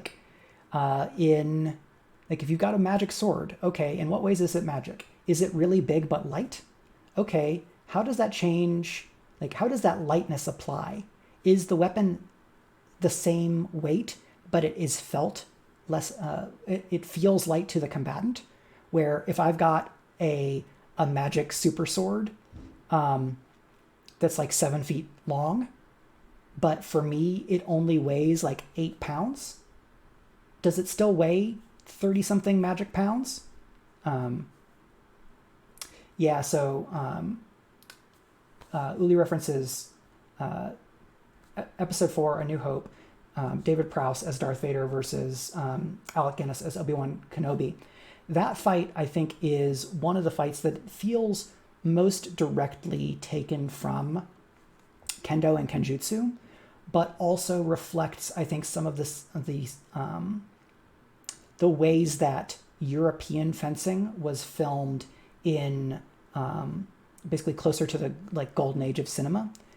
If you look at the way that Basil Rathbone was filmed in how he fenced, and things like that. So in Vader versus Obi-Wan, you have circling motions where they're trying to get their blade on top of each other.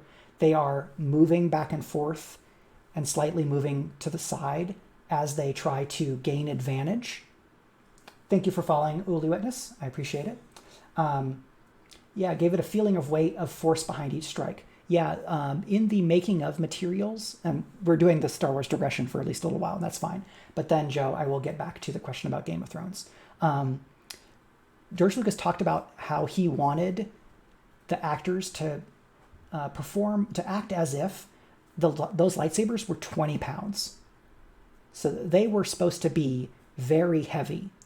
20 pounds is heavier than a 7-foot tall German Beihunter. A German greatsword, not necessarily always 7 foot tall, but if you think about a claymore, a greatsword, or a Zweihander, any of those super giant weapons that could really only be wielded in 2 hands, those were not 20 pounds. Most of them, I would say, would cap out somewhere in the territory of 8.5 to 10 pounds. I don't have an encyclopedic memory of the documented weights of these types of Scottish claymores and these type of yes, my sword has an explosive in the pommel. Point this way toward enemy. You could have that in science fiction. But Lucas said, act like these things are 20 pounds, but they're light swords. They're laser swords. So you have basically a 20-pound cylinder that's about 10 to 12 inches long. And so you're telling your actors that it's a lot of effort to do any of this, right? That doing this is okay, so my dog here, Oreo, is 30 pounds. So a dog 2/3 his size, but in the size of basically 2 toilet paper rolls glued together. That's a lot of weight right there, all in one place. Now it's easier to move around because it's not as unwieldy, but it's a lot. Like if you go grab a 20-pound weight from your home gym set, if you have one, and hold it out in one hand, kind of fully extend your arm and just hold it out there. See how quickly it becomes tiring, especially if you are not already somebody who does a lot of arm workouts. Or if you, and that includes like if you're a parent, because if you're a parent of a young child, you have to hold like a upwards of 40 something pound weight, in your arms. You're often not holding a 20-pound tiny human at arm's length, but there's lots of ways to get arm exercise, right? So they've got these really, really heavy things. And then by the time you get to the prequels, the way that Lucas is directing these fighters to use the lightsaber is much more like they are characters in wuxia, in like East Asian fantasy sword fighting. So the expectations, how they were directed, changed, but the physics of that universe didn't. Maybe, like, I guess at this point, new canon Star Wars lightsabers never weighed 20 pounds. It gets weird. Yeah, like, Uli, you raise a very good question. In any of these fight scenes that are going to show up in a TV show or a movie, there are going to sometimes be constraints from production that then either the story team will justify in the narrative or will stay unjustified and are just the reality of how it works. So like in the Marvel show Iron Fist, that performer who played Danny Rand was not a skilled martial artist. And so you get this weird thing where you have a character that is supposed to be an incredibly skilled martial artist, but then the choreography that is shown to you in the show does not seem very impressive, especially to people who are more experienced martial artists. Where like Louis Tan played the Drunken Master character who shows up in like episode 8, and Louis Tan has much more of a martial arts background. And so he looks way better, and Jessica Henwick, I think, looked better than the Danny Rand character. Yeah, and so a lot of times when you have an actor who does not have much of a martial arts background, or where the director or the stunt team does not have much confidence in the actor's performance, but they can't use a stunt performer, they will do those quick cuts, or they will have the scene be much darker, or they will have the camera be really shaky to distract from the fact that the choreography does not look good. As the kids are asleep mentioned, Shang-Chi Legend of the Ten Rings looked way better. More of those shots were pulled back. They were not super zoomed in, and they were at like a medium shot length, so you could see all of what was happening instead of being like this close, right? So how does this apply when you're a storyteller? So if I'm writing a fight scene and I want to give a sense of the whole fight, what is the narrative equivalent of a medium shot? So if I'm writing the fight from the perspective of somebody who's in it, they probably cannot, or they're not as likely to imagine the fight from the outside. Now, maybe they do. Maybe that's how they were trained to fight. Maybe they have some kind of psychic power. If you are describing a fight that someone is seeing at a distance, that character who is watching the fight can see all of the things that are happening at once. And then you can convey that in how they talk about it. They might talk about footwork at the same time that they talk about the action of the tips of the blades. I'm going to jump back to Joe Needs Noise's question about Game of Thrones. So in Game of Thrones, I think season 8, there is a flashback. So spoilers for season 8 of Game of Thrones. If you do not want to hear about a fight scene and its implications and the characters that are involved, then this is a good time to get up and use the restroom or refill your water. We will probably do a break in a couple of minutes where I will do that because I've been going for over an hour and a half because this is really fun, as I was hoping it would be. And because we have lovely visitors who came because of Beatman's Raid, and I'm very happy to have them here and wanted to kind of give y'all some fun stuff so you know who I am and what I do. So in that fight scene at, I think it's the Tower of Joy or whatever, it's not actually at the tower, it's like Ned Stark and somebody are fighting the like super knight who's supposed to be like very hot shit, like Sword of the Morning guy or whatever. The dude who used two swords. He did not use two swords well. He did a bad job. Game of Thrones does the thing where the weapons are really, really heavy. Ned Stark does not mostly do the thing that you want to do with a two-handed sword of that European style. He has a much bigger sword because he's using the Stark family sword, which is of the great sword category. A big weapon like that, you have to keep it moving because then it gets its own momentum and you're able to use that momentum to hit harder. The guy who is fighting with the two swords, if you're using one sword at a time, you're not fighting with two swords. You are fighting with a sword and you're fighting with another sword and they trade. So we've got swords here again. This is easier than magically teleporting and smash cutting to me in my own backyard with a camera and me holding my swords. I don't have that. Maybe at some point I'll be able to set that up. So if you have two swords, and I'm going to be really clear here, he had double-edged swords that were one-handed. He was fighting in armor, and he was fighting against an opponent who had one larger weapon. If I remember correctly, Ned Stark was physically bigger than this combatant. So you have a smaller fighter with two weapons that are smaller and lighter. I think Avatar has really strong fight scenes for the most part. This is Avatar: The Last Airbender, I imagine. It's been too long since I've seen James Cameron's Avatar to be able to judge it as effectively. So you've got a guy who's smaller, theoretically faster, and I think he was depicted as faster, with two weapons. Okay, if your opponent has one weapon and you have two, let's do some quick subtraction. Two weapons minus one weapon is one weapon. So that means that if I have two weapons and my opponent has one, if I can use one weapon to tie up my opponent's weapon, I have a free weapon against their no weapon.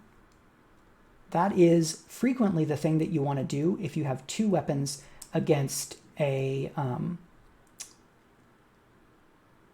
I have no idea what those new James Cameron Avatar movies are going to look like. When I saw the first one, it was very pretty. I remember it being very pretty.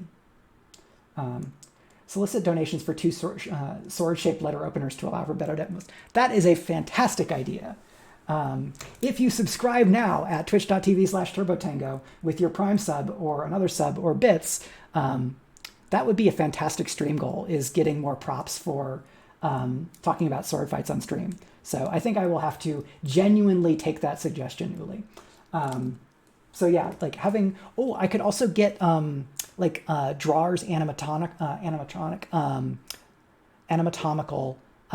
dolls, like the wooden dolls where you can adjust all the little bits, because then I can do hand-to-hand fight scenes.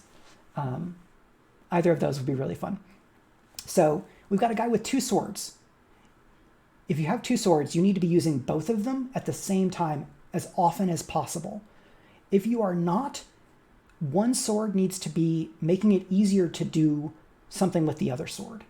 So the style of two sword fighting that I learned as a European style has basically, there's a few different stances. You have your high stance where you have one sword kind of held basically at eye line, and this protects the high, your eye line. This protects your high. So basically anything that comes at you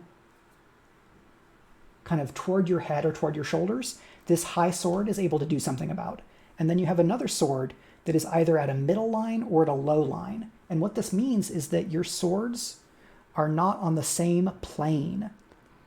So if I have my swords like this, and somebody wants to knock my weapons into each other, they're going to have a harder time because they'd have to hit my sword this way in such a way that it goes here instead of they attack this way and it goes here. If you see from the side, if I put my swords like this, then they can be bound in one motion. If I keep them apart so they are pointing toward the same point, but they are not on the same plane, it is much harder for an opponent to use one weapon to bind up both of my weapons. So a sword fighter would take a medium stance where the kind of this left-hand weapon is kind of guarding their mid, like the midsection, or you're at a low stance where the sword is down with the tip pointed up. So more like this versus a midline that's probably going to be more like this. So you've got a guy who has two swords against one bigger sword. If I attack with my with this kind of lower weapon, that's the one that an opponent expects that you will attack with because it's already pointed at you. It's closer. Because if you're doing two swords like this, you're not going to be holding your sword forward. That's just not how the Europeans taught people to do it. Now, here's something else you can do. You switch the weapons. I'm guarding myself over here, and this weapon is threatening. So instead, I attack with the other weapon. So I attack with my right as I kind of drill forward, and then I'm going to use my left to try to clear my way. I'm going to try and knock their weapon out of the way. What this means is that I'm fighting against someone with a big sword. I take this sword up here that has some more potential energy because it's higher and gravity can act on it across a longer period, right? It's higher. So I have gravity on my side. I use this weapon to try to bind Ned Stark's big sword, and then I hit him with the sword that is closer.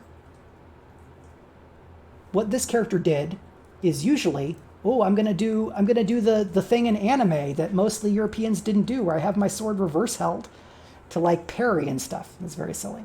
So he would do one sword at a time. Now, what that does let you attack relentlessly, because you go pew pew pew pew pew pew pew pew pew pew pew pew, which I see in a lot of fight scenes. Somebody who is using two weapons will go bop bop bop bop bop bop bop bop bop bop bop bop. But that weapon that you go attack, attack, attack, when you come back from attack, reverse grip, way more useful for a knife hold, IMO. If you're attack, attack, attack, attack, attack, where's your defense? You can get away without having as much of a defense if you are keeping your opponent from being able to counterattack. But, Underwood the drummer, the suit's two-sword style that I learned, you're always attacking with one weapon and defending with the other, because there were a lot of instructions and two daggers faster than one sword, right? Binding your opponent's weapon does not tend to show up much in RPGs for, I'm guessing, a variety of reasons. Like, there are some like disarming rules in various bits of D&D, and I think in some other like martial artsy focused kinds of things. It's a little tricky, but I'm gonna try to stay on this Game of Thrones things without getting super multiply derailed, because this is it's a good topic to try to convey. So, two-sword guy is attacking with one sword at a time. Because I haven't rewatched this scene in a while, I'm going to ask these as questions. Is the shorter guy getting inside Ned Stark's range to attack with his optimal range with his smaller swords? Or is Ned Stark able to keep him at bay with the big, powerful strokes? Is Ned using this big sword like it's a big sword? Is he defending himself as he's attacking the way that you can with a big weapon? This weapon is so big. If I go like this, I'm not really defending myself as I attack, because my elbows are defending my face, and that's about as good as my defense gets. What I learned to do is this. The sword comes forward, and then your whole body moves and you strike. Let me show what that looks like. goes down and over, but not really like this way, doesn't really protect the thumb if you go this way. If instead you do this, the weapon comes forward. And this snap, when you have two weapons and you're using leverage, gives you a lot of strength. And so baseball swing is not really as good because if you basically your stance is really open and you swing like this, versus you want that spin, that twist, that the pivot to happen close to your body. It's more like because that flick is really important because it gives a lot of power. And what a great sword fighter would learn to do, that I learned to do, is you want your front foot, when you're advancing and striking, you want your foot to hit at the same time the blow hits, because the sword is moving your body, and that's where you're going to get a lot of power. When I watched that scene in Game of Thrones, Joe, I had heard people say, oh, this fight scene is really good. I think it's better than some of the fight scenes in Game of Thrones, but it especially aggravated me because of how poor the two sword fighting was. So, Joe, that is an incredible example and a very good one to bring up. Thank you for doing so.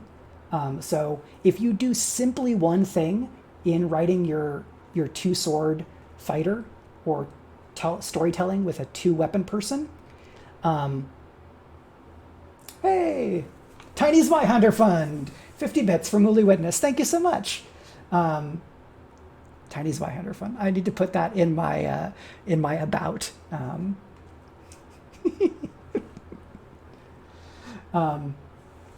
So if you have somebody who uses two weapons, just describe that they are attacking and defending at the same time. That every time they strike, the other blade covers them, or that they are using their two weapons, that one weapon is getting in the way of their opponent's weapon and the other one is trying to strike. That's a way you can convey danger and threat from a two-weapon fighter to a one-weapon fighter, is by having the two-weapon fighter using both weapons in every moment as much as possible.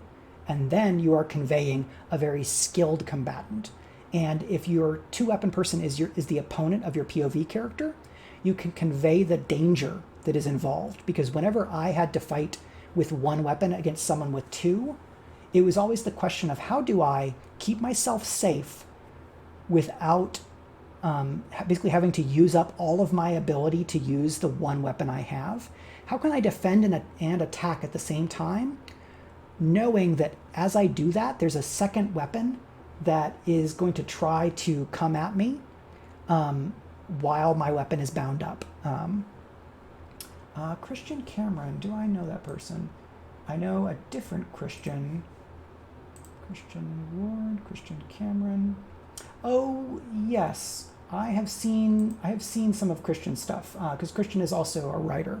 So that's a source you can check out. I have not done put stuff on Twitter and YouTube in a way that Christian has. So that's another place that y'all can look for some visual demos and talk-throughs of some things. I watched probably 3 or 4 videos of Christian's in a row sometime when Christian was doing more regular stuff, and it seemed pretty good.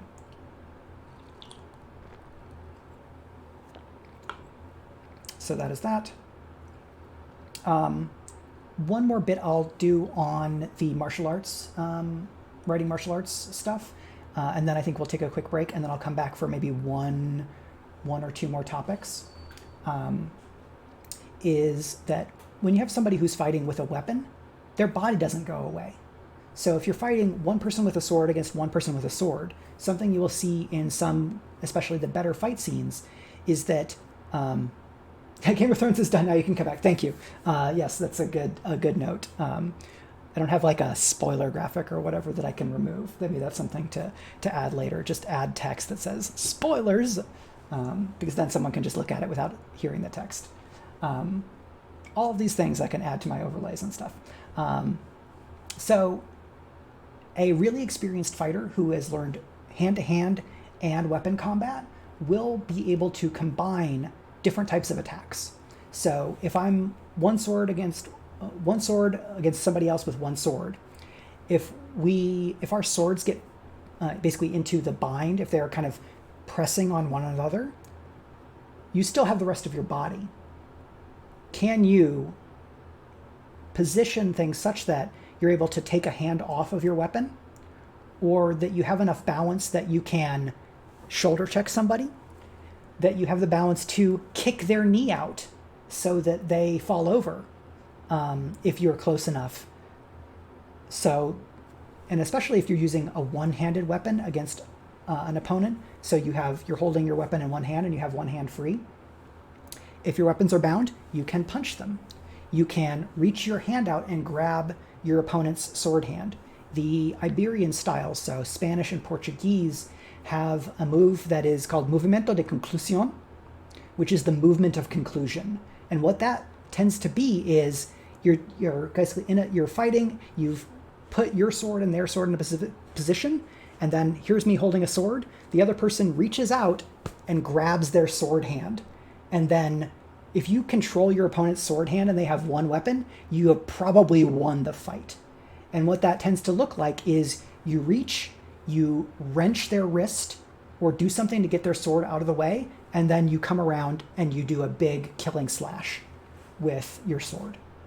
Because if my sword is doing something to your sword and we're like this, and then my finger comes over like this because it's my other arm, then I go, ha ha ha, and I win the fight.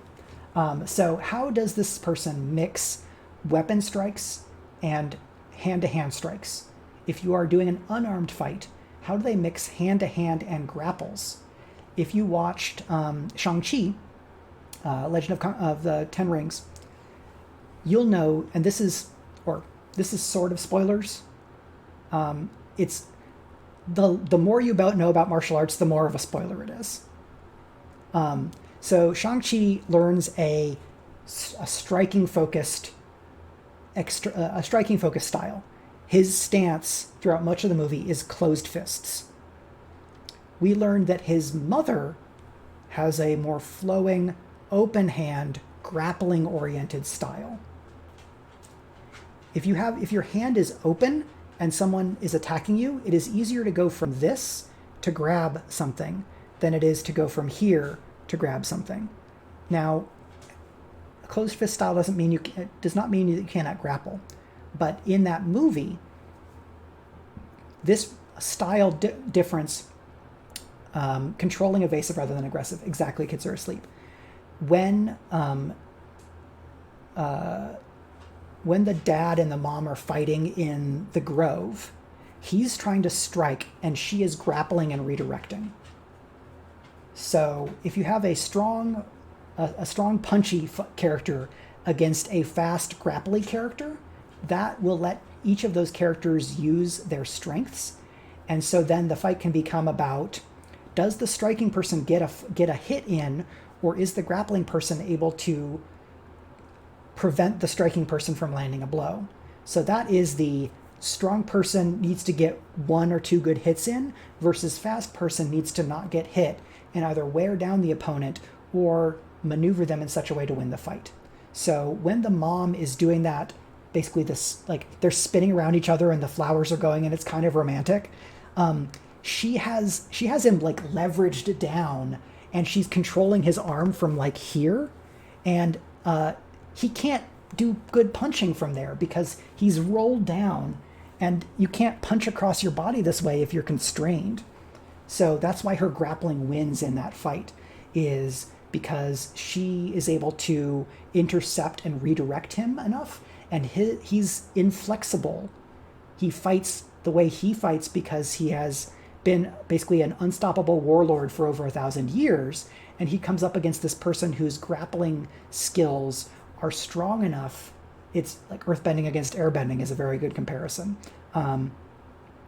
And so then, again, this is slightly spoilers, when Shang-Chi is fighting his dad, he remembers the lesson that he learned from his auntie, played by Michelle Yeoh, because Michelle Yeoh uses the same open hand style. And Shang-Chi basically he changed his style. He reached back in his memory to the Tai Chi that he had learned, the more flowing, grappling redirection style martial arts that he learned from his mother when he was younger over the very hard striking focused style he learned from his father um, for more of his martial arts background. And so he switched styles, which allowed him to apply the same advantages against his dad that are what his mom used to beat his dad. And that also represented a change in perspective. Fighting like his dad, fighting like his mom and his mom's family, because he has just reconnected with his mom's family and challenged the assumptions about how he would have to live his life that he had learned from his dad. And so that scene and those moments, I think, are an amazing example of how you can use some of the ways that martial arts work to strengthen the storytelling that you're doing in the scene, where the action and the martial arts itself bears up or bears a lot of the weight effectively of storytelling and getting across what you want to get across in that scene. There's a big pitfall that can happen in martial arts stories where if the kind of scene's weight falls on a martial arts thing and it's not explained enough to the audience, then only the people in the audience who know that much martial arts are going to get the point, and it may go over the heads or it may not catch the interest of other people in the audience. So something that it's incumbent on martial artists who then write their scenes to do in their writing and their storytelling is to put the specifics on the page so that a reader or an audience member does not have to have exactly the same martial arts background to enjoy the scene. Because if I write something that only people who've studied these European martial arts styles with swords can enjoy, then I'm just writing a scene for them. And I do not expect when I'm writing my novels that the only people who are reading them are going to be people with the same martial arts background. That's not what I want to do. When I'm writing, I'm trying to write for a broader audience, and I want the martial arts stuff to support and strengthen the storytelling without having to hold all of the weight. I think you can have stuff hold weight more when you are telling an explicitly martial arts focused story, because then you're signaling that martial arts are really important. But even in something like Shang-Chi, where martial arts are really important, Disney's agenda is to not sell that only as a martial arts movie. Their agenda is to sell it as an MCU movie where it's going to have this big billions and billions of dollars box office thing. So they had to try to, as clearly as possible, convey that difference. So you get, he literally does the same thing that Michelle Yeoh does to him to convey that he's switching approaches. And then he literally does the same grapple hold to his dad that his mom did, so that it is especially clear to the audience that doesn't have the same martial arts background. And therefore, those scenes work more broadly and not just for a martial artist audience. So that is that. I'm going to take a quick break. So lovely folks who came in the raid, you're super welcome to stay. I would love to have you, to hear from you. If you have any questions about writing or other stuff that I've talked about so far, that would be lovely. But I'm going to use the restroom real quick and stretch a tiny bit. And then I will be back in just a couple of minutes. I will probably go for a little bit less than another hour after this break is done. If you need to head out, thank you so much for coming. I would love if you toss the channel follows, or you can get notifications if you're interested in checking out other streams. You can also find me at Mike R. Underwood on Twitter. Support my work at patreon.com/Michael R. Underwood.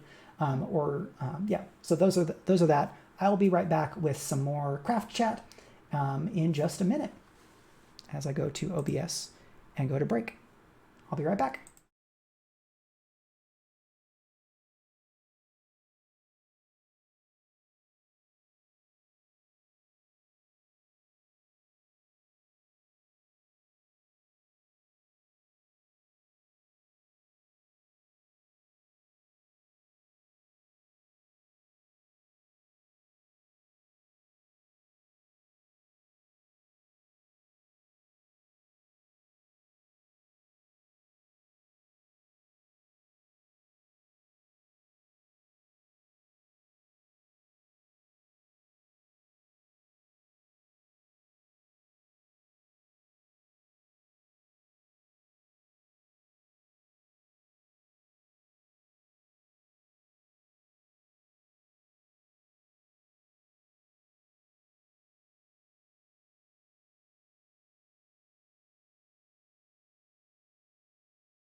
Okay, I'm back. So thank you again to Beataman for the raid and Uli Witness for the 100 bits. I just saw it was 50 and then 50 again, so I'm still getting used to that. Turns out that when I talk excitedly for an hour, the room gets warmer, so I have removed the overshirt. This is a Star Trek shirt. Okay, so we talked about using techniques from romance for stronger emotional storytelling. We talked about writing martial arts without being a martial artist, / how lightsaber fights work, / sword fighting in Game of Thrones, and how sometimes it's bad. You can leave your hat on.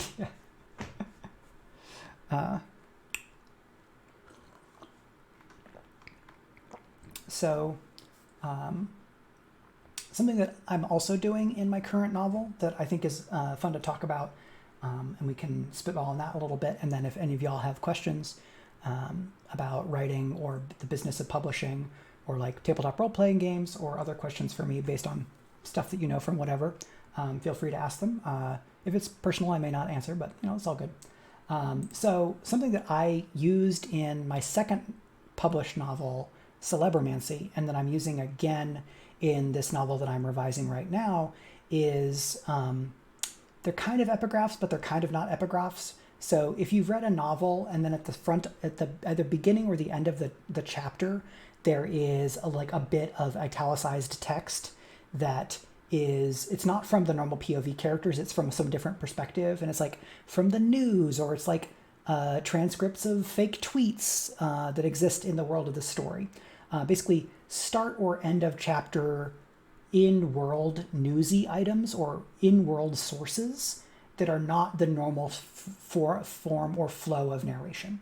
So to me, I think about these as epigraphs or newsy bits is another way, because in the novel I'm writing, it's very frequently, here is the headline and a little bit of text from a story that is posted on a media site inside this world. So I have a novel that is set after an alien invasion. There's a lot of stuff with regards to like electoral politics and social issues and things like that. So I've used this technique because it does a few different things. I have 4 POV characters in the novel, which is already a lot of POV characters, but even 4 characters cannot capture all of what's going on in a world. And I have a lot going on in this world. I've tried to constrain and revise the novel toward having more focus and being less sprawling, because I want more of the novel to be about the main things that the novel is about in order to have greater focus. One of the ways that I can use these newsy bits is to add context that the reader could use that the 4 POV characters don't have. I can also use it to provide a contrasting perspective to the perspective that the POV characters have. So newsy bits that I've put in this novel include things like, here is an op-ed from the kind of editorial board of my stand-in for the Washington Post in this world. And then the editorial board kind of espouses a particular belief about what should happen in terms of some social issue.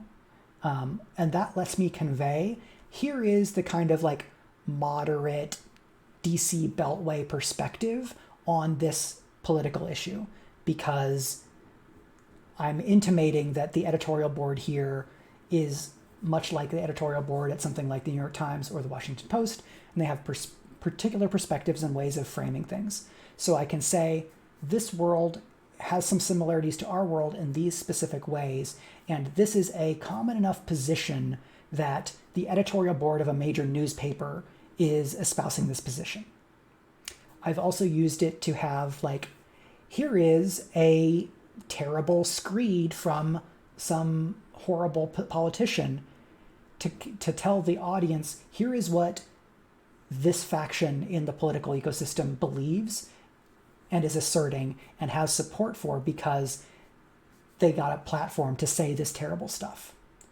And then to show the way that factions react to each other, and at least partially in these cases, to tell the audience that my perspective is not the same as this writer's perspective, this op-ed writer's perspective, I will often pair one of those other newsy bits with an immediate, much shorter reaction that is effectively somebody quote retweeting a terrible take, saying this person is terrible and they're wrong for these reasons. Or someone will, I'll have a description that says, thank you, Echo Alpha.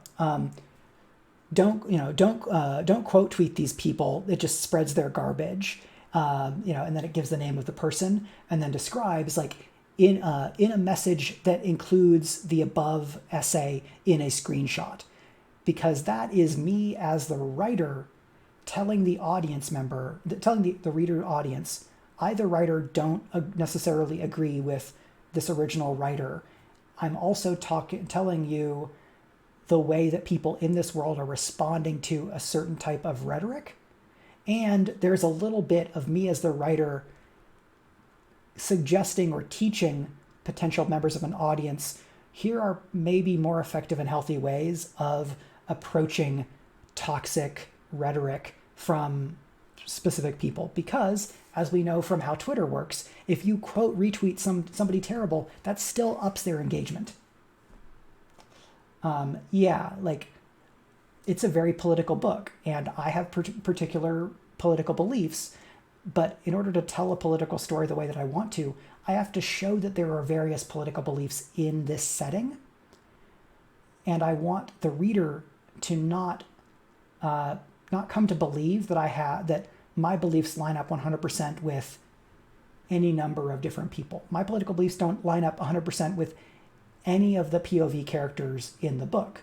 They align more with some than others, but having that dialogue, showing that tension and the conflict and the disagreement between factions and within factions is one of the ways that in this story, I am conveying that it is a realistic, understandable, empathizable setting. Because in our world, the U.S. has basically has a political alliance that ranges from conservatives that aren't fascists all the way to anarcho-communists or anarchists / anybody else who is genuinely capital L leftist.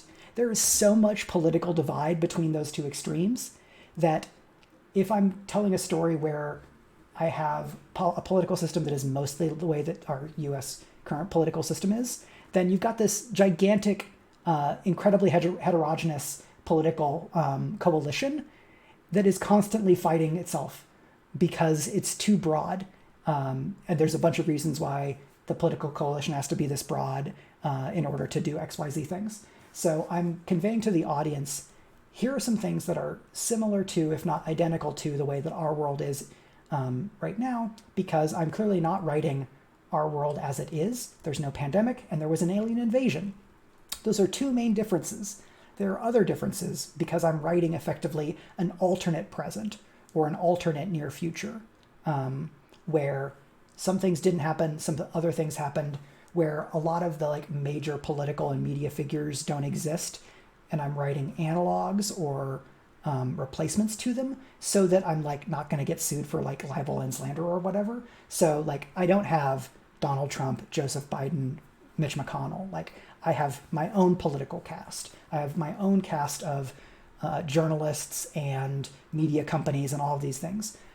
Many of them are established to be analogs so that I can then comment on our world as it is, but they're not all analogs. And I try with these newsy bits especially to lay out and establish a world that has its own messiness and its nuance, so that I can then tell the broader story that I want, which at the core of it is about the relationship between a few people, specifically between two people, and that for those people, some of the conflict that is really important to them is political, is sociological, and that lets me tell a specific story that gestures toward and engages with much broader, bigger social and political issues. That is the intent. I found it way easier to do this because every chapter or every couple of chapters, I can think, what is information that I want the audience to have that I can convey here without it feeling like as big of a clunky exposition dump, because I can then frame it as news, where like, oh yeah, news a lot of the times is about conveying the type of information that would go in an exposition dump to an audience. It is giving exposition, but people are used to receiving information in certain forms. And if I replicate those forms and mimic them effectively, I may be able to convey that information in a way that is easier for an audience to take in, and they are less likely to be knocked out of the story by. In order to not knock them out of the story, I also want to keep these newsy bits pretty short. If the news section is larger than the chapter that follows, gamers are more primed to receive data by codex entry. Yeah, like we have glossaries in a lot of fantasy and science fiction books that some people are happy to use and some people don't like using. There's a bunch of different tools for conveying chunks of exposition to an audience that don't involve figuring out how to digest that chunk into a scene. I'm using one style. There are a lot of other styles that can be effective as well. You know, like there are RPG worlds that just have a whole wiki, and some people would rather read the wiki than read a setting supplement, and that's fine.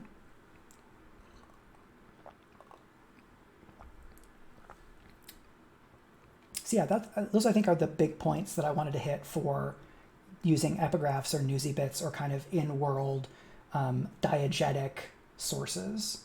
So diegetic is within the world of the story. So they can lay groundwork for future material. So I can say, I need you to have this information so that then in the next chapter, I've already introduced this thing, and then I can elaborate on it instead of introducing it right when I need to elaborate on it. This is like Chekhov's gun, which is kind of an in-joke for The Kids Are Asleep because we talked about it in other stuff. If you establish that a superweapon exists, the scene that it is used, it's kind of like, whoa, wait, why didn't we know about the superweapon?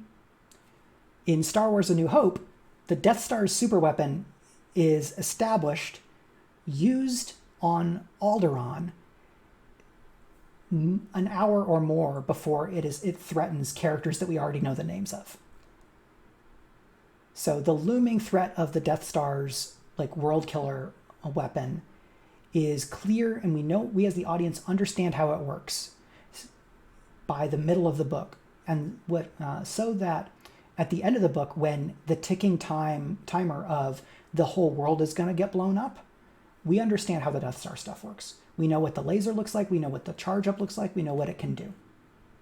If I use these newsy bits, I use this tool to introduce some like, oh, okay, here's a Supreme Court ruling that controls how people who are I feel like a Band-Aid that just avoids a bigger problem. Like they're better than a ton of exposition, but they still feel like an interruption. I think that can be the case sometimes. This tool is not automatically going to be used well. Sometimes it's going to be used better, more or less effectively. And so I will do my best to use them effectively in this story and for them to justify their existence. Some of them are more about establishing stuff that I can then build on later. Some of them are more about conveying to a reader, here are some other aspects or other realities of this world that help you understand what the stakes are and what the context is for the rest of what I'm doing. And if/when I sell this book, in conversation with my editor, we may cut some of those epigraphs. We may rewrite some of them. It is TBD, but I think your response definitely fits within the range of experiences that I've had. You cannot just pull the exposition out and put it as a chunk here for it to automatically become a more effective way of conveying exposition. Think about how to avoid, they work worst when the tonal shift is too big, like when they don't mesh well contextually. I think that can be tricky because sometimes you might want them to expand on what you've already done, but that then can be tricky because it can be it can give cognitive dissonance if it feels like it's too different from what already exists. So I think for me, I want to make sure that within the first couple or few chapters, that one or more of those kind of expositional epigraphs moves a little bit, but not too much outside of what I already have. And that those first few chapters in general, that they all work together to kind of basically sketch out the territory in which I will be working as the writer, so that no one of those broadening moves feels like feels too jarring. And that can be tricky, especially when you're trying to do something that kind of works on a broad sociological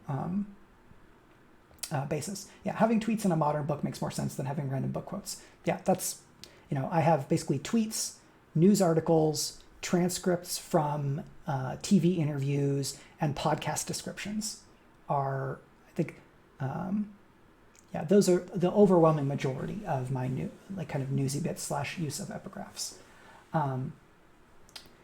So for the Chekhov's gun thing, Uli, the Death Star's the Chekhov's gun of the Death Star is put on the mantle and then fired and then put back on the mantle and then pulled off the mantle again at the end. So not only have we established that that Chekhov's gun is there, we've seen what Chekhov's gun can do, and so when the camera goes to Chekhov's gun again, we can feel the weight of what it can do more keenly than if we had only ever seen the gun without seeing it fired. Some epigraphs are meant to tease a creative dramatic irony and end up falling flat or feeling redundant. Yeah. It's not a guaranteed effective tool. It requires the reader kind of key shift or mode shift between I'm reading in scenes with these POV characters, I'm reading something else. It may be that when later on in the revision process, I cut some of those epigraphs because they're not holding their weight, or I rewrite more of them, or I do, now to Uli's question, how to avoid them, that there are going to be some where I have to figure out how can I introduce this information in scene in an organic fashion that the reader will not find clunky or boring.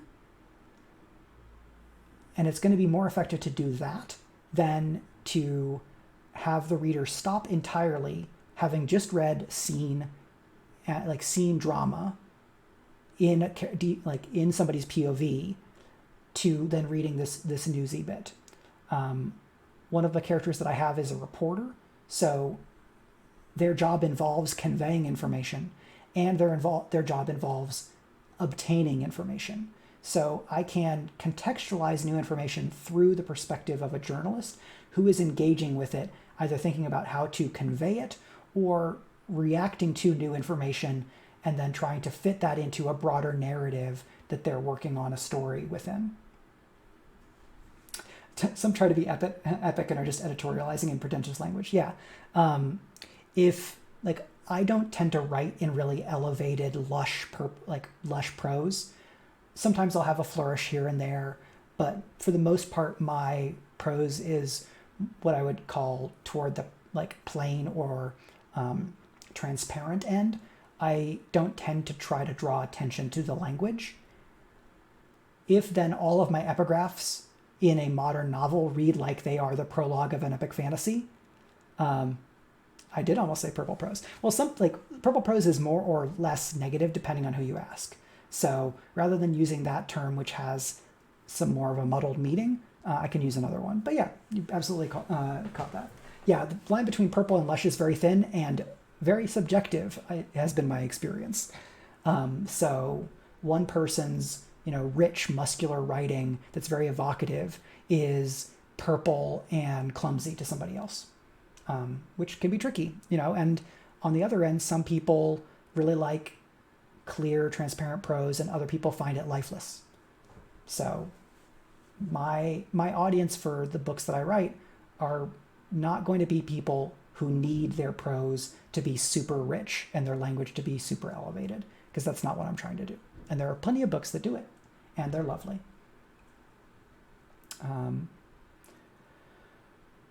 We learned about trying to do better exposition when I was at Clarion West, and that week our teacher was Nancy Kress. And so she gave us a few different exercises. This was many years ago now, so I don't remember all the details. 15 years ago now, because I had just finished grad school. There was a paragraph of like tons of exposition from a short story by James Patrick Kelly, but the exposition itself was really funny and lively. And so for the most part, we, the students in the class, did not react negatively to it. So, Terry Pratchett can give you exposition, and his sense of humor was so powerful and so enchanting that for most people, it didn't matter that he was giving you a bunch of new information, because he was finding a way to convey it in a humorous fashion. I think another way to make exposition easier to take, or more convey it in a way that is more welcome to more readers, is that if it's Douglas Adams for sure, kids are asleep. If it is put into character voice, and it is genuinely information that that character has that other characters do not have, that's basically the way to avoid As You Know Bob. As You Know Bob, for anyone who's not familiar with that kind of science fiction lingo, is when exposition is given between characters who both know how a thing works. So, as you know, Bob, the Death Star does something, something, something, something. If one character that already knows what the Death Star does says that to another character that already knows what the Death Star does, that is for the audience's benefit, and it is clunky.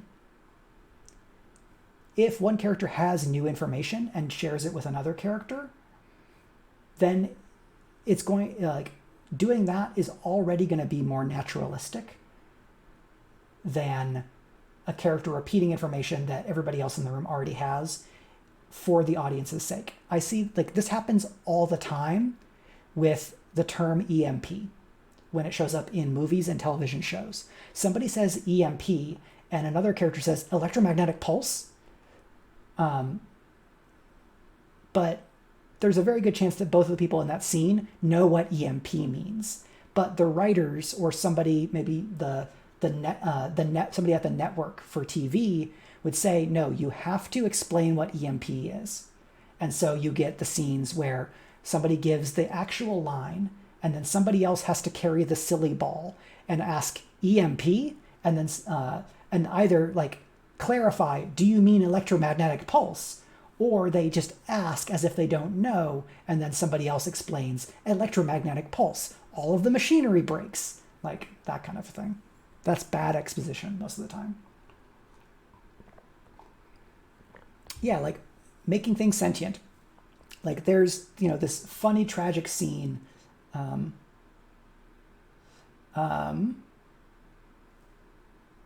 wonder what Streamlabs means by foul language. You're fine. I think I use language that Nightbot would time me out for. So I will go into Streamlabs and double check that. I had thought that I constrained the bad language to the stuff that I wanted, but I will go and double check that. Yeah, so Douglas Adams and Terry Pratchett would basically, you can, if a spoonful of sugar. Oh, really? Yeah. Yeah, that. The bot can definitely be aggressive. So apologies, Uli. There's a very good chance that whatever you said, I would not have a problem with, depending.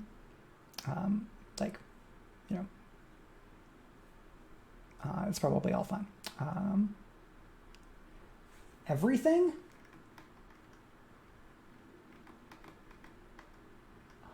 That is overly aggressive for sure.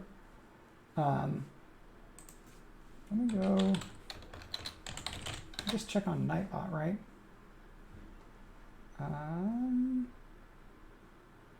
commands, timers, spam protection. Let me look at,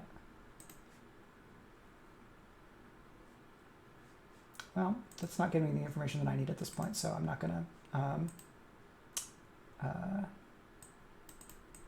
yep, like we want to use machines to make our lives easier, but then they don't work like people do. They work like machines. They do exactly what you tell them to do for the most part, even when you as a human would go, no, that's unreasonable. You're being silly.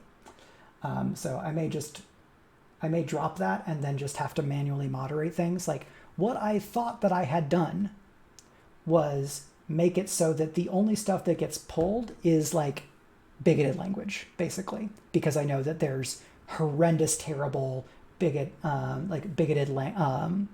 harassers that show up. So, yeah, I'll go in and check that. I apologize, Yuli. You had many fun things that you contributed to the stream. They should still be recorded in the VOD, and they will definitely show up in the YouTube, because the YouTube is just like capturing the actual video, not the stream flow. Like those messages will have shown up on my live chat over here. So we will be able to recall the fun and nice things that you have contributed before the Streamlabs got very aggressive. So yeah, like a spoonful of sugar makes the medicine go down, right? Like if the exposition is funny, if it is really interesting to whoever the reader is, if it is deep in POV and we learn more about who that person is and what they think about this information as we are learning the information, it is probably going to feel, it's going to have a better chance of going down, of like helps the medicine go down, of feeling like it's just more story. If the entire story stops for the author to explain something for like 7 paragraphs in a row because they did a ton of research and like, I spent 10 hours on this and you're going to suffer for it, is not necessarily a good storytelling approach, or justification for putting just an absolute ton of exposition into your story. Everybody's line on this is going to be different. So I may feel like I did my best possible job to contextualize and make the exposition organic, and then a reader may or may not like it, which can be a bummer, but I can only do my best, and no book is for everybody.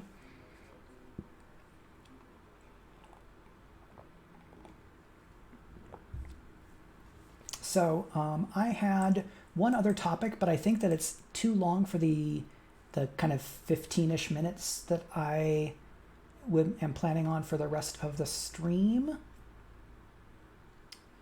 Yeah, I'll have something else, but I think I will come back to that the next time I do a craft chat. So a sneak preview of likely topics of future craft chats. Developing multiple pitches for one project. This is I have taught classes on hand selling before, at conventions and in like online classes, because I was a bookseller. I was a sales clerk at a game store before that. I was a sales rep, which almost all of that, well, a huge portion of that job is just hand selling over and over and over and over again. And then I was a sales and marketing manager for Angry Robot. I would go to a lot of conventions. I did a lot of hand selling. I've done a lot of hand selling of my own stuff. So I have many thoughts and lots of experience. When it is safe to be at conventions, I am everywhere. I try to be, because I am, as I said earlier, a social monkey. Yeah, so this craft chat, this is the first craft chat. So you were luckily came at the first time that I'm doing this type of thing. So far, I have mostly been streaming video games. I have streamed, I did a whole stream of Inscription, which is a very fun kind of horror-themed roguelike deck builder with cool story stuff going on. Lately, I've been streaming Fights in Tight Spaces, which is kind of like what if you mixed John Wick with a tactical combat game. I have streamed other roguelike deck builders like Trials of Fire, which is kind of like a fantasy adventure game where equipment gives you your different cards for your decks. Arcanium, which is like an so like animal people kind of fantasy adventure game. I streamed a little bit of like Darkest Dungeon and Darkest Dungeon 2. I am currently 2 streams into Ruined King, which is a kind of, I guess, more JRPG style role-playing game in the world of League of Legends. I have not played League of Legends. I have watched Arcane, but that's like all I know about that world. And despite that, I am really enjoying Ruined King.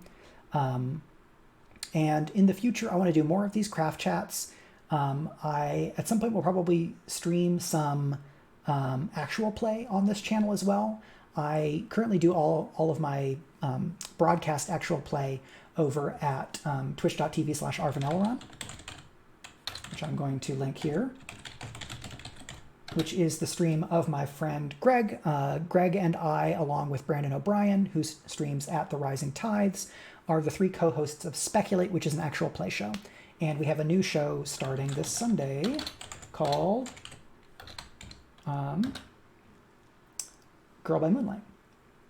I do need to grab a shout-out command. Yeah, I had thought that it was like just built into Nightbot, but I will have to go and grab a template for that so that it will do the right thing that I like, where the shout-out command grabs the most recent thing that the person has streamed, so that you can get a sense of what stuff they do. So yeah, I'm going to I'm going to be a player in a Girl by Moonlight miniseries. Starting this weekend, 7 p.m. Eastern time. So fairly late for anyone who's in Europe, but if you are a night owl, you can watch it.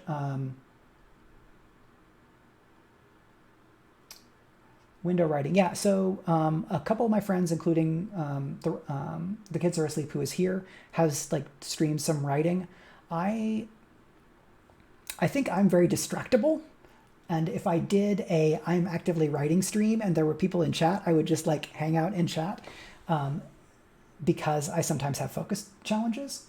I think that I can probably give it. I want to give it a shot at some point. I may just copy what I've seen other writer friends do, which is like get some free to stream music that I kind of then play for the stream. And you see like my face as I'm writing.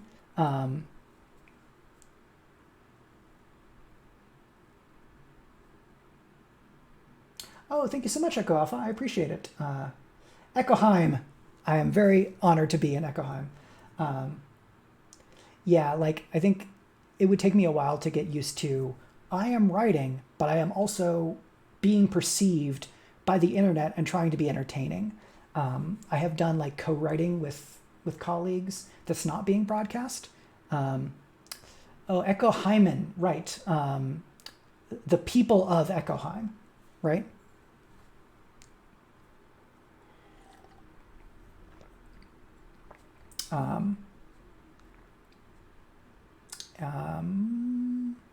Right, sorry, I got, my mental train got derailed real quick.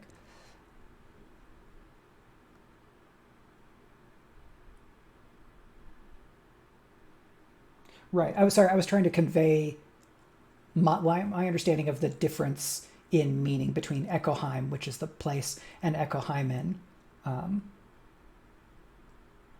I may still be incorrect.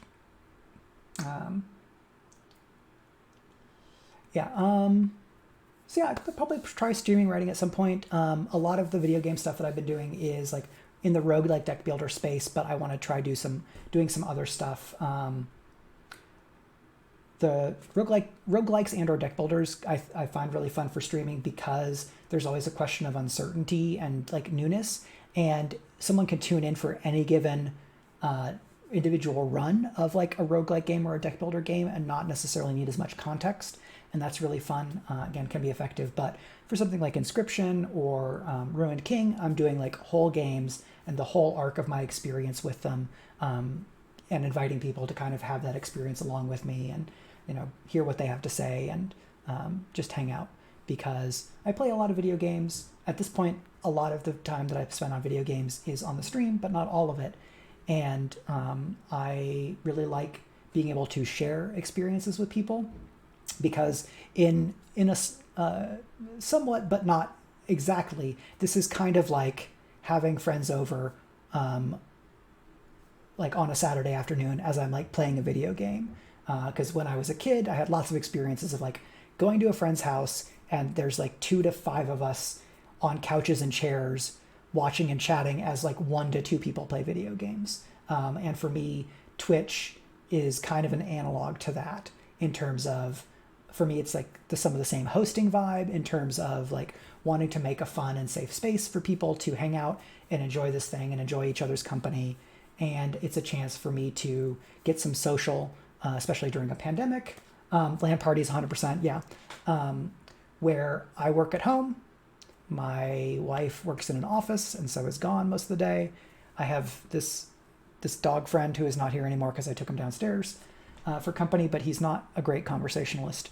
And so this is a good chance to get to hang out with friends and colleagues that I already know. And this other social thing that I have done almost none of since the pandemic started, which is like meet new people. Because the world is scary and there's a pandemic out there. And so I'm not going to as many things that involve me being able to meet new people. And so when people come to the stream, I get to meet new people and that makes me happy. So that is very fun. My back is getting a little achy. So I think we are probably going to wrap up. Again, this craft chat is basically powered by my Patreon. Yes, it's not a channel. It's a Patreon existence. I have a Patreon. I've been running that for a while, so like there's a lot of older content in there. I have a bunch of essays about writing. I have essays about business of publishing. If you're interested, like if you are a science fiction and fantasy writer who wants to publish short stories and books, and especially like novels, I have a bunch of stuff in my Patreon feed. Most of the essays are patrons only because that's kind of the patron specific benefit. I also am developing a Forged in the Dark tabletop role-playing game based on my world Genrenauts. Do I have a Genrenauts command? Let's find out. I do have a Genrenauts command.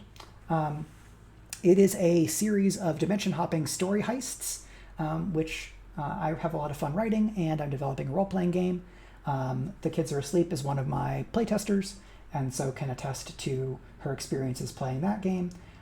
My Patreon also has pictures of Oreo, so if you liked having the cuteness of Oreo the dog, then that is a place where you can get some exclusive pictures of Oreo, some updates about stuff I'm doing in writing and life.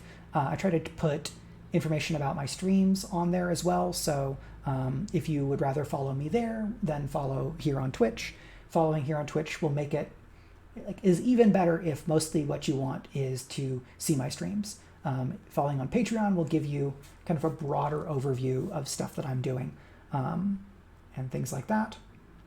So my schedule, I regularly stream on Sundays and Wednesdays at 1 p.m.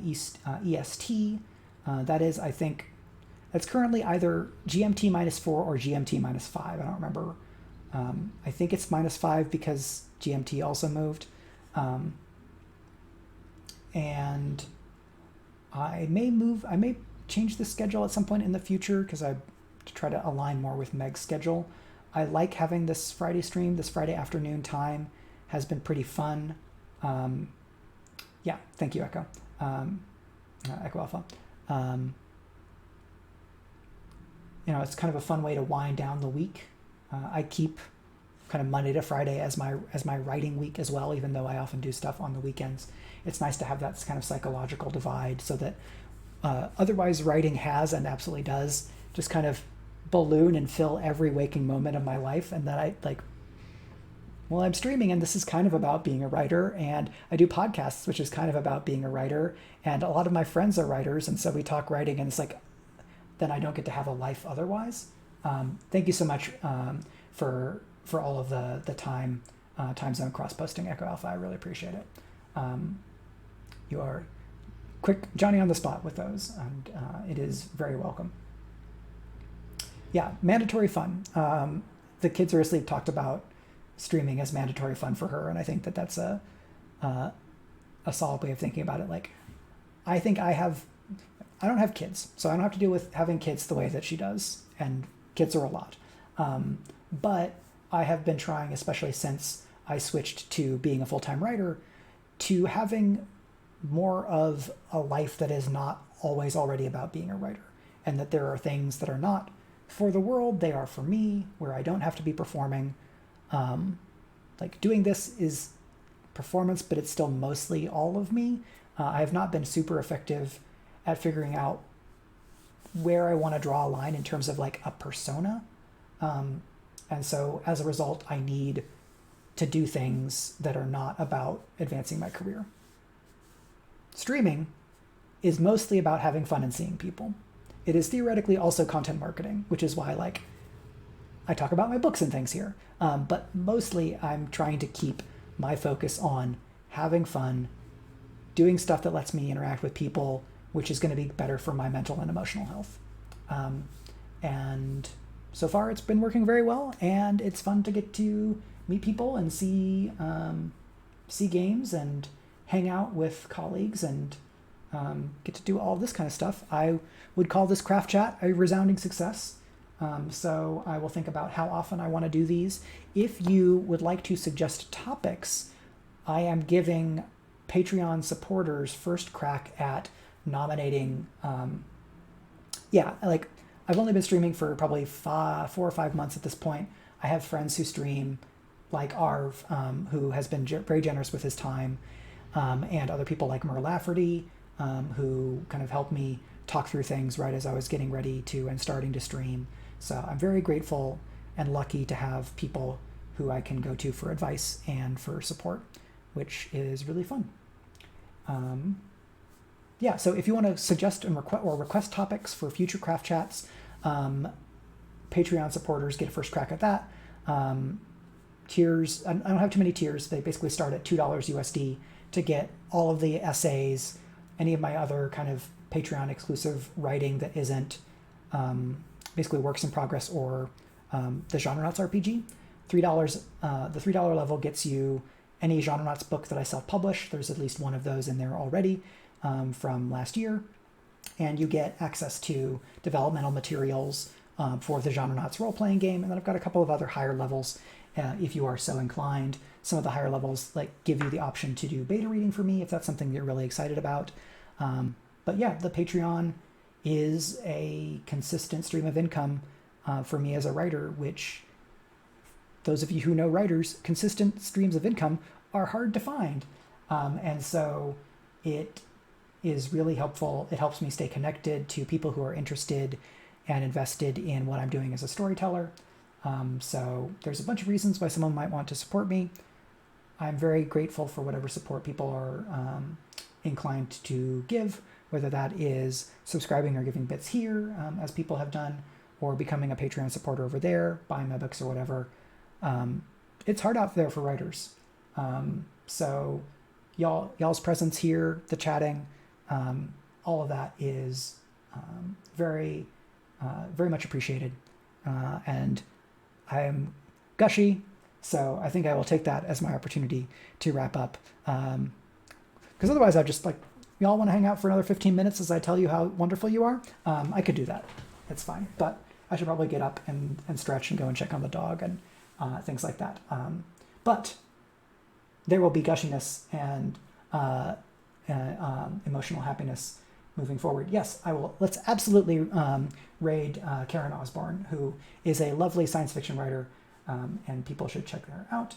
So my next stream is going to be on Sunday at 1 p.m. EST. I'm going to play Fights in Tight Spaces. And then at 7 p.m. Eastern Time on Sunday, I am going to be in the session 0 of our Girl by Moonlight game with The Kids Are Asleep and The Rising Tides and other people, which is going to be amazing. I would love to see you at both of those. If you want to toss a follow to the channel, if you haven't already done so, you should also be able to get notifications for the channel if you would like, so that you know when we stream. And now I'm going to try to successfully do a raid. I've only done a couple of these, so we're going to go say hi, and our message is going to be Team Turbo is here. If you would like to type that in when you go and do a raid, hang out with Karen, maybe do some writing if you like. Thank you very much, Echo.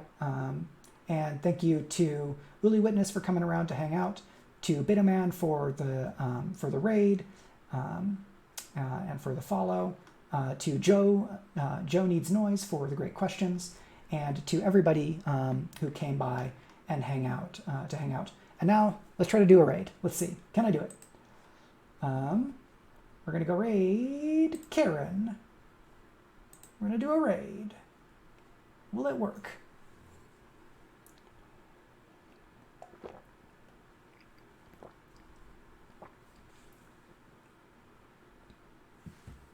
All right, just going to give it another couple seconds.